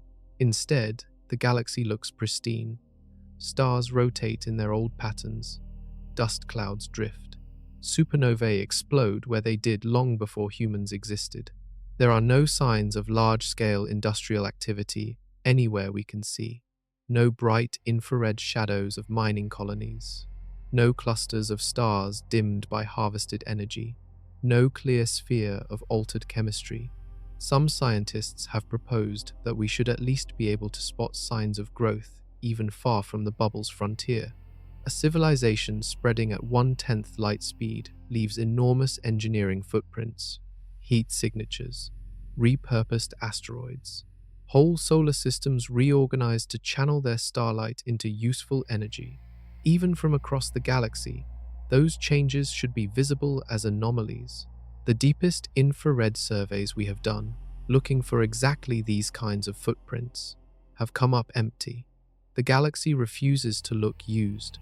This makes the silence even louder. Not only is nobody answering, nobody appears to have ever lived large enough for us to see their leftovers. A few researchers argue that maybe civilizations limit themselves voluntarily. Maybe they decide expansion is unwise. Maybe they choose to stay home, in compact, low-impact forms. But this requires every civilization, in every corner of the galaxy, to make the same choice, every time, with no exceptions, ever. That is a tall order. Other researchers suggest the expansion already happened, but in dimensions we cannot detect. That a Fermi bubble may exist around us, but it is composed of advanced beings using infrastructure that does not interact with our coarse instruments. We are inside the bubble, walking through it, never seeing its walls.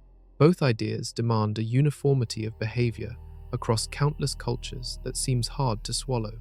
Different species, different histories, different psychologies, yet all of them, somehow, behaving the same way. The simpler reading is colder. Maybe expansions never started. Maybe every civilization that could have launched a Fermi bubble died first. The strongest version of that argument runs through one specific kind of probe.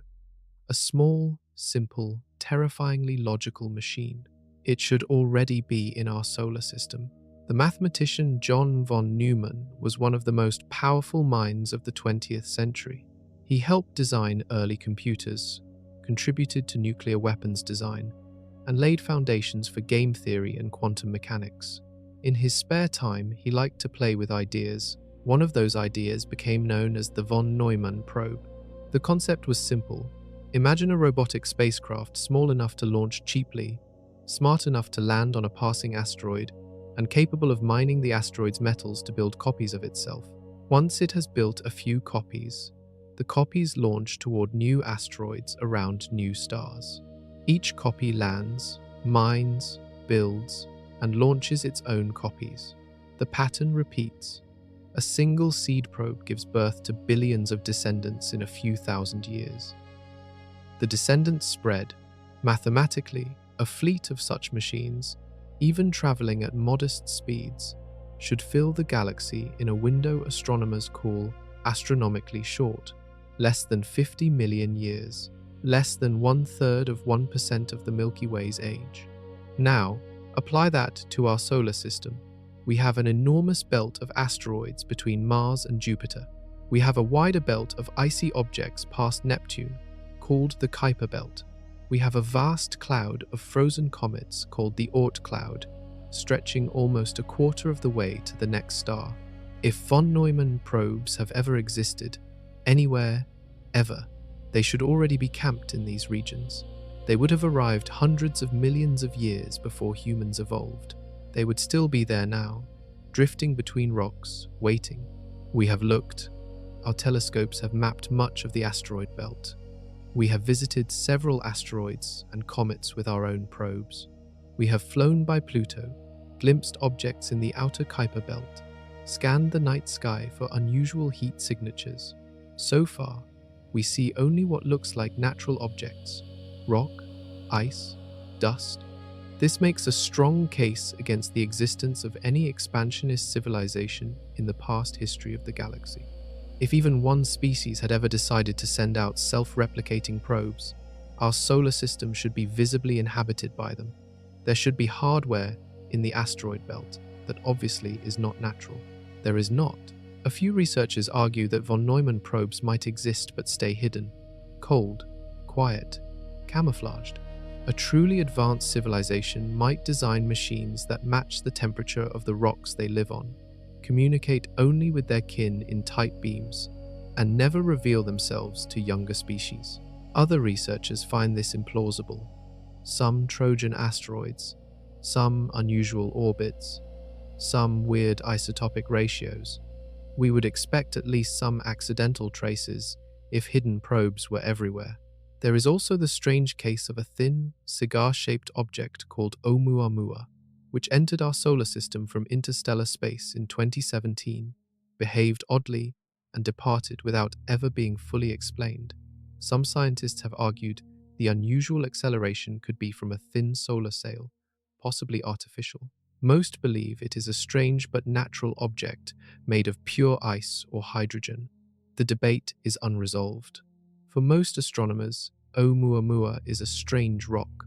For a few, it is a question still on the table. The deeper point stands.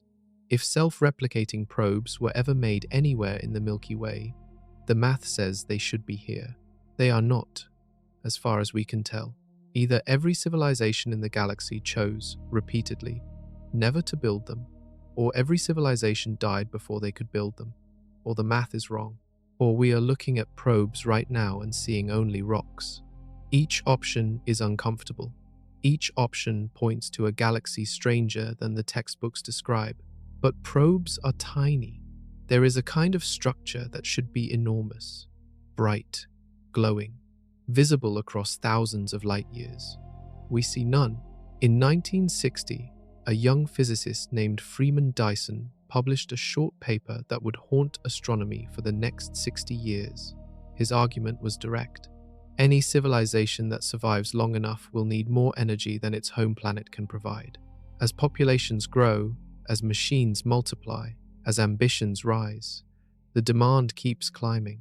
Eventually, a civilization will look up at its own star and see, instead of a beautiful sunrise, a vast power plant pouring nearly all its energy into empty space. Most of that energy is being wasted. Dyson suggested that a sufficiently advanced civilization would build a structure to capture that wasted energy, not necessarily a solid sphere around the star. That would be unstable. Instead, perhaps a swarm of orbiting collectors, massive thin panels, possibly trillions of them, each one sweeping along its own orbit, harvesting starlight and beaming it down to planets, ships, and habitats elsewhere in the system. This idea became known as a Dyson sphere or a Dyson swarm, depending on the version. It is one of the few engineering projects we can imagine in detail that scales up to the level of a galactic civilization. A Dyson swarm has a very specific signature. It would not absorb starlight perfectly. The energy used by the civilization eventually has to be released as waste heat. So a star wrapped in such a structure would look unusual to our telescopes, dim or invisible in normal light, bright in infrared, a warm shadow in the sky. If even one civilization in the Milky Way had built one, our infrared telescopes should have caught a glow from it. We have searched. A Penn State University astronomer named Jason Wright led a project called Glimpsing Heat from Alien Technologies, scanning hundreds of thousands of galaxies for unusual infrared excess. The team did not expect to detect a Dyson swarm in detail. They were looking for the cumulative heat signature of a galaxy heavily colonized by such structures. Across all the galaxies surveyed, no convincing examples appeared. A few candidates have surfaced over the years, stars or galaxies that radiate slightly more infrared than expected. In every case, natural explanations have either won out or remain plausible. Dust clouds, stellar evolution stages, background sources, blending into the signal, still nothing clearly artificial. This is one of the most significant null results in the search for alien life. The galaxy we live in has roughly 400 billion stars. A civilization that climbs only slightly past our own current capabilities, given a few thousand years of growth, should have built power-collecting structures around at least some of them. We should see strange patches in the infrared sky. Glowing, warm, not quite right. We see almost none. Other forms of megastructure have been proposed too. Stellar engines, machines that move stars around the galaxy by harvesting and redirecting their light. Matryoshka brains, nested computational structures around stars used for thinking on enormous scales. Star-lifting projects, mining the surface of a star for raw material. None of these have left any obvious trace either. For some theorists, this absence is the strongest piece of evidence that the galaxy is simply empty of advanced civilizations. The Milky Way is too quiet, too unstructured, too natural. For others, it points to a different conclusion. Maybe advanced civilizations do not build megastructures because their needs are very different from what we imagine. Maybe they have deeper technologies, smaller and more efficient, that do not require harvesting whole stars. Maybe the very idea of cosmic engineering on the scale of Dyson swarms is a young civilization's fantasy, while older ones pursue paths we cannot guess. But there is one star, in particular, that has refused to behave normally for more than a decade. Its odd flickering has launched theories, hopes, and many disappointments. It might be the best clue we have to whether megastructures exist anywhere near us, or it might just be cosmic dust. In 2015, a citizen science project called Planet Hunters was scanning data from the Kepler Space Telescope, looking for unusual dips in starlight that might indicate planets passing in front of stars. Volunteers around the world examined plot after plot, each showing the brightness of a single distant sun across time. One star caught their attention, officially named KIC 8462852, informally nicknamed Tabby's star, after the astronomer Tabetha Boyajian who would later study it in detail. Most stars dim regularly. A planet passes in front of them, and the brightness drops by a small, predictable amount, then returns. The dip looks like a clean little dent in the light curve. Tabby's star did not behave like that. Its dimming events were enormous, Some dips were deep enough to block more than 20% of its total light. That meant whatever was passing in front had to be huge, far larger than any planet, much larger than anything astronomers had catalogued before in front of a normal star. The dips were also irregular. They came at odd intervals. They had strange shapes. Some were sharp, some were gradual. They did not match the pattern of an orbiting object on a regular path. The mystery sparked a wave of speculation. The most exciting hypothesis came from Jason Wright and colleagues. They wrote a careful paper exploring whether the data could be consistent with an alien megastructure under construction. A vast swarm of objects, perhaps in the early stages of forming a Dyson swarm, could in principle produce exactly this kind of irregular, deep dimming. Wright was careful to stress that natural explanations were still the most likely. Astronomical observation should always exhaust ordinary causes before reaching for extraordinary ones. But the data was so unusual that the alien possibility was at least worth raising in a serious paper. Headlines exploded. For a brief period, Tabby's star was the most famous star in the sky. Astronomers turned every available telescope toward it. They watched its behavior across many wavelengths. They listened for radio signals. They studied long-term photographic plates that showed the star fading over decades. They checked its composition, its rotation, its history. Slowly, evidence built for a more mundane explanation. A cloud of fine dust seemed to fit. The dust would block visible light strongly while absorbing and re-emitting at infrared wavelengths. Detailed studies showed the star did appear redder during its dimming events. Exactly what dust would produce.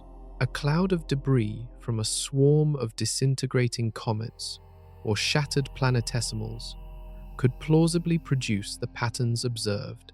Most astronomers now think Tabby's star is dimmed by a complex, lumpy ring of dust.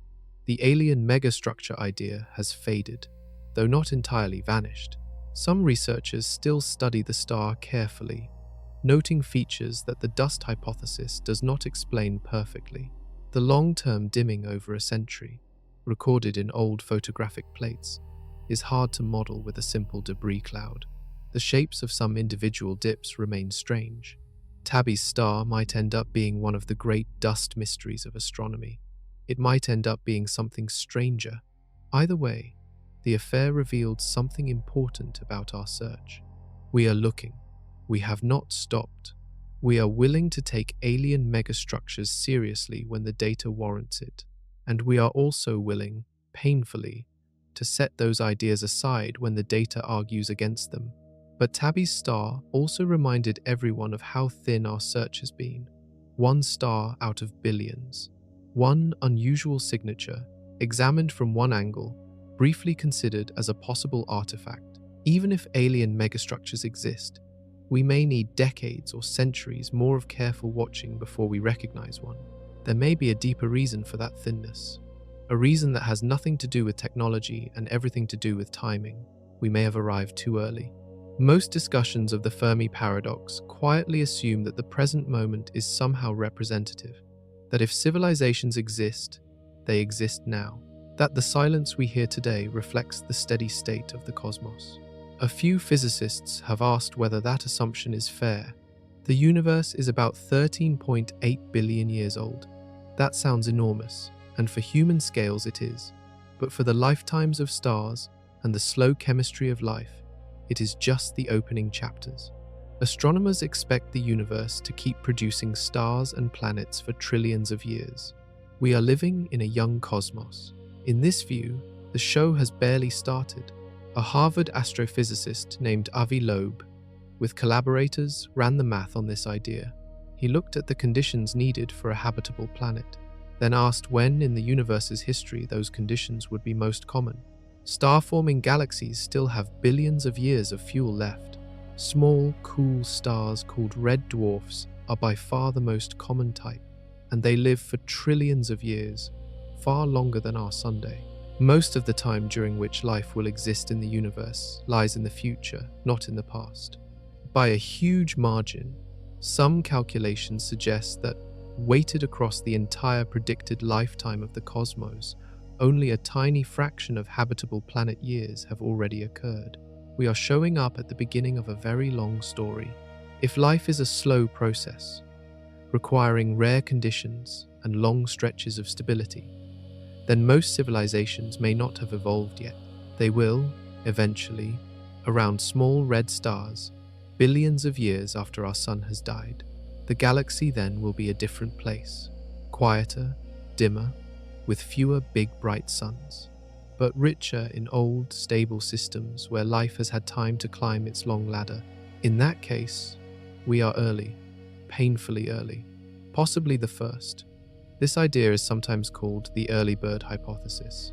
It suggests that humanity is among the first technological species in the galaxy, maybe the first in our region, maybe the first in the whole Milky Way. If we are first, the silence we hear is not because civilizations died, it is because civilizations have not yet been born.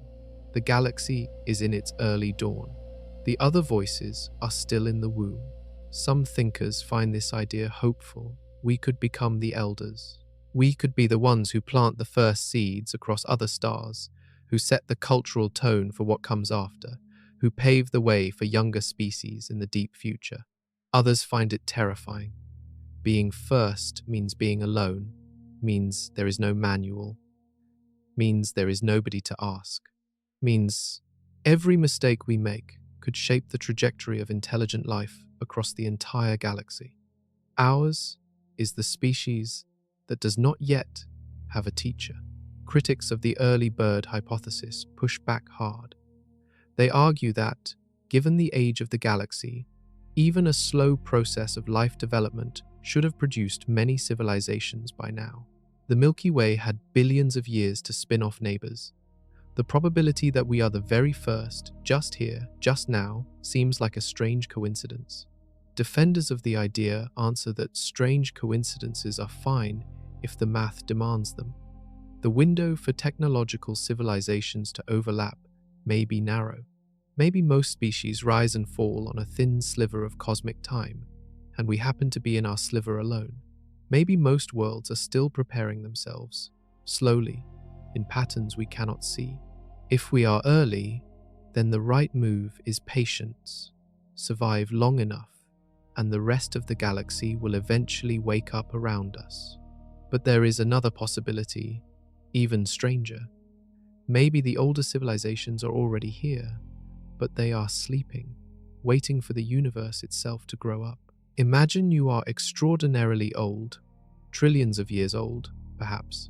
Your ancestors lived long enough to overcome death, or to upload themselves into machines, or to compress themselves into structures we could never recognize. You have all the wisdom your species has ever accumulated. You have time. You have power. You have curiosity. What would you actually do with the next billion years? For most of us, the answer feels obvious. Explore, build, compute, solve, use the time. Make the most of being alive in a galaxy wider than imagination. A small group of researchers, including the philosopher Anders Sandberg, have asked a different question. Maybe the most efficient action for an extremely advanced civilization is to do almost nothing. Not because they are bored, because they are waiting. This idea is called the aestivation hypothesis. Aestivation is a biological term, like hibernation, but for animals that sleep through summer instead of winter. Some fish and amphibians do this in hot climates, slowing their metabolisms during the worst heat. The idea behind the cosmic version is similar. Computation is harder when things are hot. Fundamental physics dictates that the colder the environment, the more efficient information processing becomes. A given amount of energy can power vastly more thinking when waste heat dissipates more easily, which it does in colder surroundings. The universe today is warm. On cosmic terms, the cosmic microwave background still glows at about 3 degrees above absolute zero. The galaxies are full of bright stars and active gas clouds. There is heat everywhere. In a few 100 billion years, all that will change. Most stars will burn out. Galaxies will fade. the cosmic microwave background will cool further. The universe will become a quieter, darker, much colder place.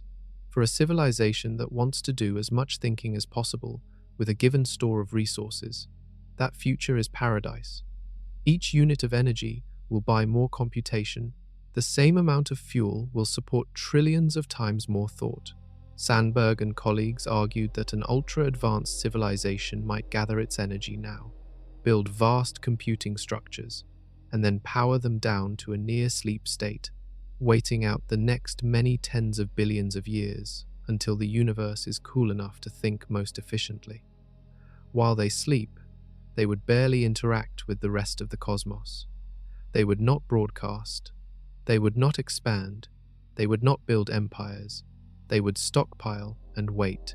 When the time comes, in a far future when stars are rare and silence is normal, they will wake, and then they will think, with incredible efficiency, for incredible amounts of subjective time. In this version, we are surrounded by sleeping giants, civilizations possibly older than our entire galactic generation, dimmed down into invisibility, dreaming through the easy era. The galaxy is not empty. It is patient. The lights are out because nobody is using them right now. This idea has the interesting property of explaining the silence without requiring violence, suicide, or rarity. The advanced civilizations exist. They are simply not interested in being awake yet. Critics point out that this strategy assumes a very specific set of priorities.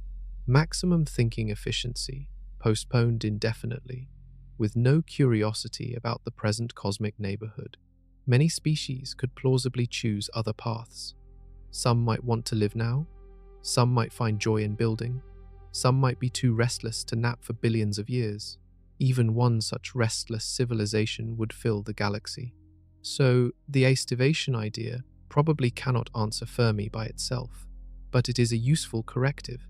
It reminds us that older minds may have priorities so different from ours that we cannot assume their choices will look familiar. If we ourselves are not first, but neither are we surrounded by hidden sleeping minds, then the simplest possibility may be that we are the first, the very first. That idea cuts both ways. Across all the theories so far, one possibility has hovered quietly at the edge. We have danced around it. The universe might genuinely be young in terms of intelligence. We might have arrived at the front of the line. This is the elder civilization hypothesis. The idea that humanity is among the first species in the entire Milky Way to climb the long ladder from microbes to telescopes. The galaxy is old, yes. The chemistry has been right for a long time. But the actual path from rock to mine takes so much luck, so much time, and so many filters that nearly every other world is still climbing. In this view, we are the first to peek over the top of the ladder. Some scientists have estimated, based on the steps Earth had to clear, that the average time required for a planet to evolve a species capable of building radio telescopes might be slightly longer than the current age of the universe. If Earth took 4.5 billion years to do it, and we are not unusually slow, then most similar planets are still in the middle of that process. In that case, the silence is not because civilizations vanished. It is because they have not yet appeared. This thought is dizzying. Imagine being the first species at the ball. The lights are on, the music is playing, the room is huge, and you and your few friends are the only ones standing there, looking around, waiting for the others to arrive. For the next billion years, around stars you will never see with your unaided eyes, slow miracles will unfold. Continents will form, oceans will fill, cells will spark, trillions of dramas will play out, and some of them will produce minds. Some of those minds will look up, some of them will start to broadcast. The galaxy you and I live in today will become, eventually, far less lonely than it is now. There is something thrilling and terrifying in this. If we are the first, then our success matters in a way that goes beyond ourselves. Every choice we make, every error we recover from, every value we manage to live by, becomes a kind of seed for the cultures that follow. The example we set could echo across the long halls of cosmic history. If we self-destruct, the galaxy has no buffer. There is nobody to inherit the conversation. If we survive, we become elders, maybe gardeners, watching young worlds slowly cook, maybe explorers, planting our own colonies among the silent suns, maybe teachers, leaving messages for the species that come after, the way we now read texts left by writers who lived 2,000 years ago. This is the only version of the Fermi answer where humanity is, in some sense, central to the galactic story rather than peripheral to it. The other answers reduce us to one more flicker among many. The elder idea places us near the dawn. It is also the answer most heavily dependent on us not failing. Critics of this view note how convenient the elder hypothesis is for human ego. It puts us at the center, again, after astronomy spent 400 years pushing us off pedestal after pedestal. Earth is not the center of the solar system. The sun is not the center of the galaxy. The Milky Way is not the center of the universe. The elder hypothesis hands us back a kind of cosmic prominence we may not deserve. Defenders answer that the math, not the ego, points this way. If life is rare and difficult, somebody has to be first. Eventually, that somebody might as well be us. Either way, the question of who we are, in the larger story, will be answered by what we do in the next 2 centuries. Our actions will set the scene for everything that follows. But before that test arrives, every theory we have just walked through has a strange habit. It says something about us, even when it is meant to be about them. Walk back through the theories, one by one, and watch what happens. The zoo hypothesis tells us that older civilizations protect younger ones, that they restrain themselves out of ethical wisdom, that they have learned not to disrupt fragile cultures. The hypothesis is about them, but it whispers about us. It implies that we, too, may someday have to face that decision, to lift the veil for some struggling species, or to leave them to find their own way. Are we capable of that kind of restraint? Could we resist the urge to interfere? The dark forest theory tells us that the safest move in a dangerous galaxy is to hide, that every civilization fears the unknown, that broadcasting is suicide. The theory is meant to explain the absence of signals from others, but it is also a portrait of suspicion, paranoia, and the conviction that strangers must be enemies. That portrait does not come out of thin air. Humans wrote it. Humans recognize the logic in it. Humans, in our worst moments, do exactly the same thing. The self-destruction theory tells us that civilizations build the bomb before the starship, that power outpaces wisdom, that the leap from fire to nuclear weapons happens faster than the leap from city walls to global cooperation. This is not a story about aliens we will never meet. This is a description of the past few hundred years on Earth. Every detail of the theory comes from our own history, our own near misses, our own ongoing struggle. The technology trap theory tells us that any tool grows into a weapon, that biotech, artificial intelligence, autonomous systems, mass surveillance, all of them threaten the very civilizations that build them. Again, this is not a hypothetical sketch. It is a list of dangers we currently face, assigned outward to imagined civilizations as a way of trying to understand them. The climate collapse hypothesis tells us that planets get cooked by their own industries, that the early energy boost from fossil fuels comes with a delayed cost. The projection lives at the heart of our own current debates about coastlines, rainfall, and survival. The berserker hypothesis says that civilizations build weapons that outlive them. The estivation hypothesis says that elders may sleep through long ages. The transcension hypothesis says they retreat into virtual realities. The simulation hypothesis says we live inside someone else's machine. Each one tells us as much about the human imagination as about any aliens. Even the rare Earth hypothesis is partly a mirror. We notice that our planet seems exceptional. Then we either feel proud or feel lonely, or feel grateful? The answer we choose depends partly on what kind of human we are. Some philosophers have noted this pattern, the Fermi paradox, more than almost any other scientific question, doubles as a Rorschach test for cultures. The theory you find most plausible says something about how you see yourself, your species, and your future. Optimists tend to gravitate toward rare Earth, early bird, or elder civilization. They see humanity as fragile but precious, the galaxy's first beautiful experiment. Pessimists tend to gravitate towards self-destruction, dark forest, or berserkers. They see humanity as dangerous to itself, embedded in a cosmos shaped by old violence. Mystics tend to gravitate towards simulation, transcension, or aestivation. They see humanity as a small ripple in a much deeper, stranger ocean. Each option might be partly true. Some combination is almost certainly closer to the truth than any single theory.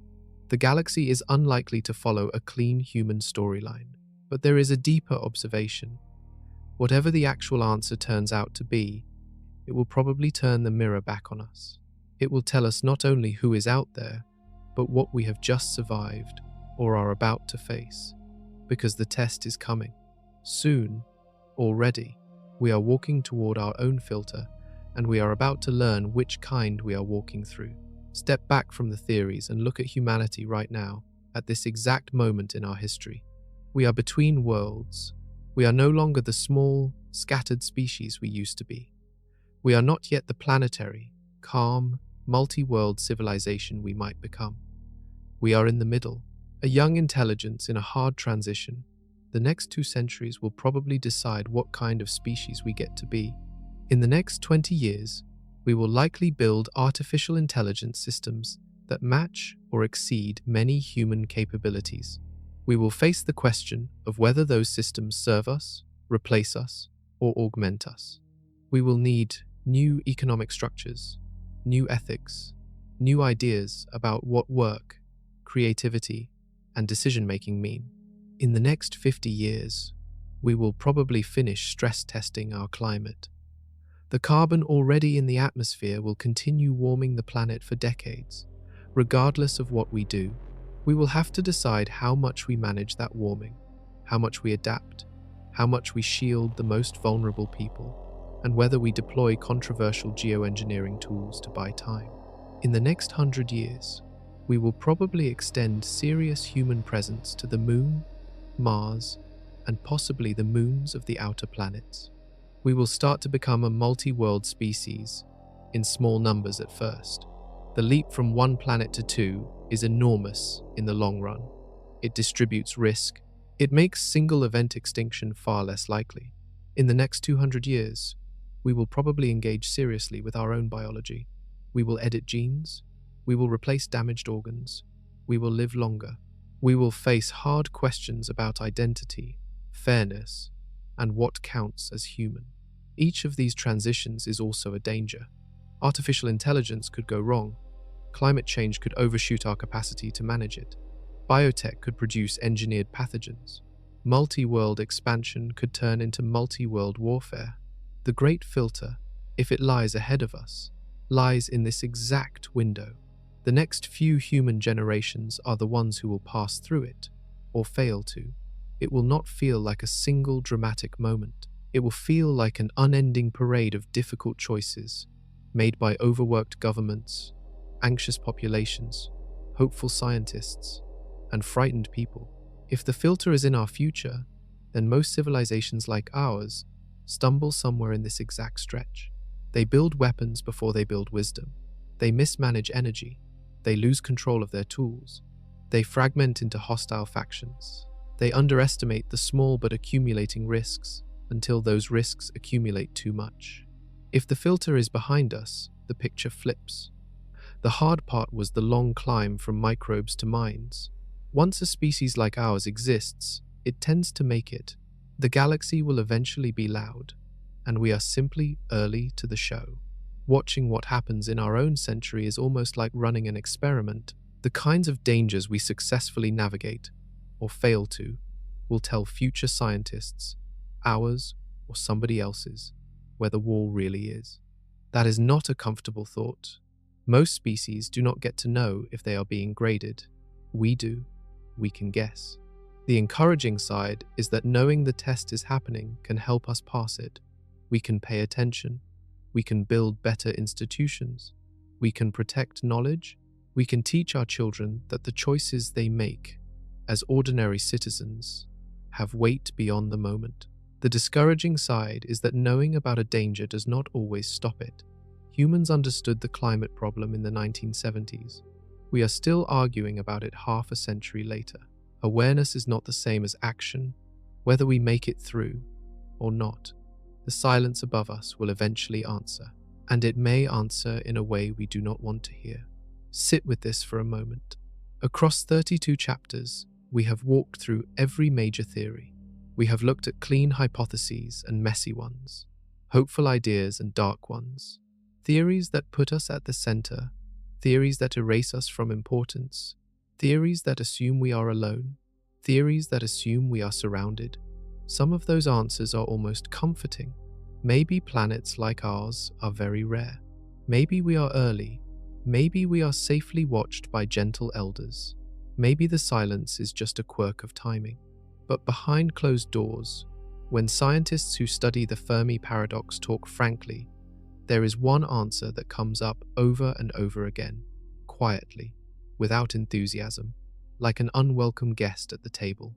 The most likely answer, many of them suspect, is that civilizations destroy themselves, not because the universe hates them, not because evil aliens hunt them, because intelligence is dangerous to its own host, because the same mind that figures out fire can figure out fission, because the same hands that build ships can build bombs, because the gap between dangerous and stable is just too wide to cross safely most of the time. This view does not require any exotic ingredient. It does not need killer probes or dark forests. It only needs the basic asymmetry between creation and destruction. Creation is hard, destruction is easy. Once you build enough power, the slope tilts toward catastrophe. If that asymmetry holds for most species, the silence becomes simple to explain. Civilizations rise. They broadcast briefly. They overshoot. They die. Their flickers are too short to coincide with ours. Their ruins are too far away or too deeply buried to detect. We are, in this view, walking the same path. We have already invented several extinction-class technologies. We have not yet wielded them all. We have not yet had a truly catastrophic accident at full scale. But every year that passes, the tools spread to more hands, and the systems we depend on become more entangled, more fragile, more dependent on a kind of cooperation we are not quite mature enough to deliver. The dark possibility is that this is what happens to everyone, not as a pattern with exceptions, as a pattern with very few exceptions. If true, the universe is full of failed experiments, quiet ruins around quiet stars, civilizations that almost made it, civilizations that broadcast for 50 years and then went silent, worlds that bloomed brightly and faded. Most of them never got far enough to seed another world. Most of them never got far enough to leave durable traces. They lived, they thought, they reached, then they tripped. The galaxy carried on without them. Each silent star we look at could be one of those graveyards. This is the troubling answer, not the most dramatic, not the most exotic, the plainest, simplest, and saddest. The version that fits the data best in the eyes of many researchers requires only one assumption, that building tools is much easier than building stability. Now turn that finding back on yourself, on your country, on your planet, on the decisions being made tonight while you sleep, in places you will never see. If the pattern is real, we are inside it now. The good news, if it can be called good, is that the pattern is not fate. Some species, perhaps a tiny fraction, find a way through. Maybe through very old wisdom, maybe through luck, maybe through changes in their own minds that we have not yet discovered. The species that survive go on to extraordinary things. They probably build the kinds of structures we have looked for. They probably reach across stars. They probably last billions of years. They are the ones we hope to one day meet, or to one day become. Whether we join them or not will be decided by ordinary people in ordinary moments over the next several human generations, by voters, parents, scientists, soldiers, programmers, leaders, and children who have not yet been born. The Fermi paradox is not just a question about the sky. It is a question about us, our wisdom, our patience, our willingness to listen, to slow down, to hand over weapons before we hand over the future to our descendants. The universe is not silent because it hates us. The universe is silent because survival is rare. If we want to hear voices someday, the first voice we have to keep alive is our own. So look up tonight, and instead of asking where everybody is, ask the harder question: whether anybody, including us, deserves to still be here 1,000 years from now. The answer is not in the stars. The answer is in our hands.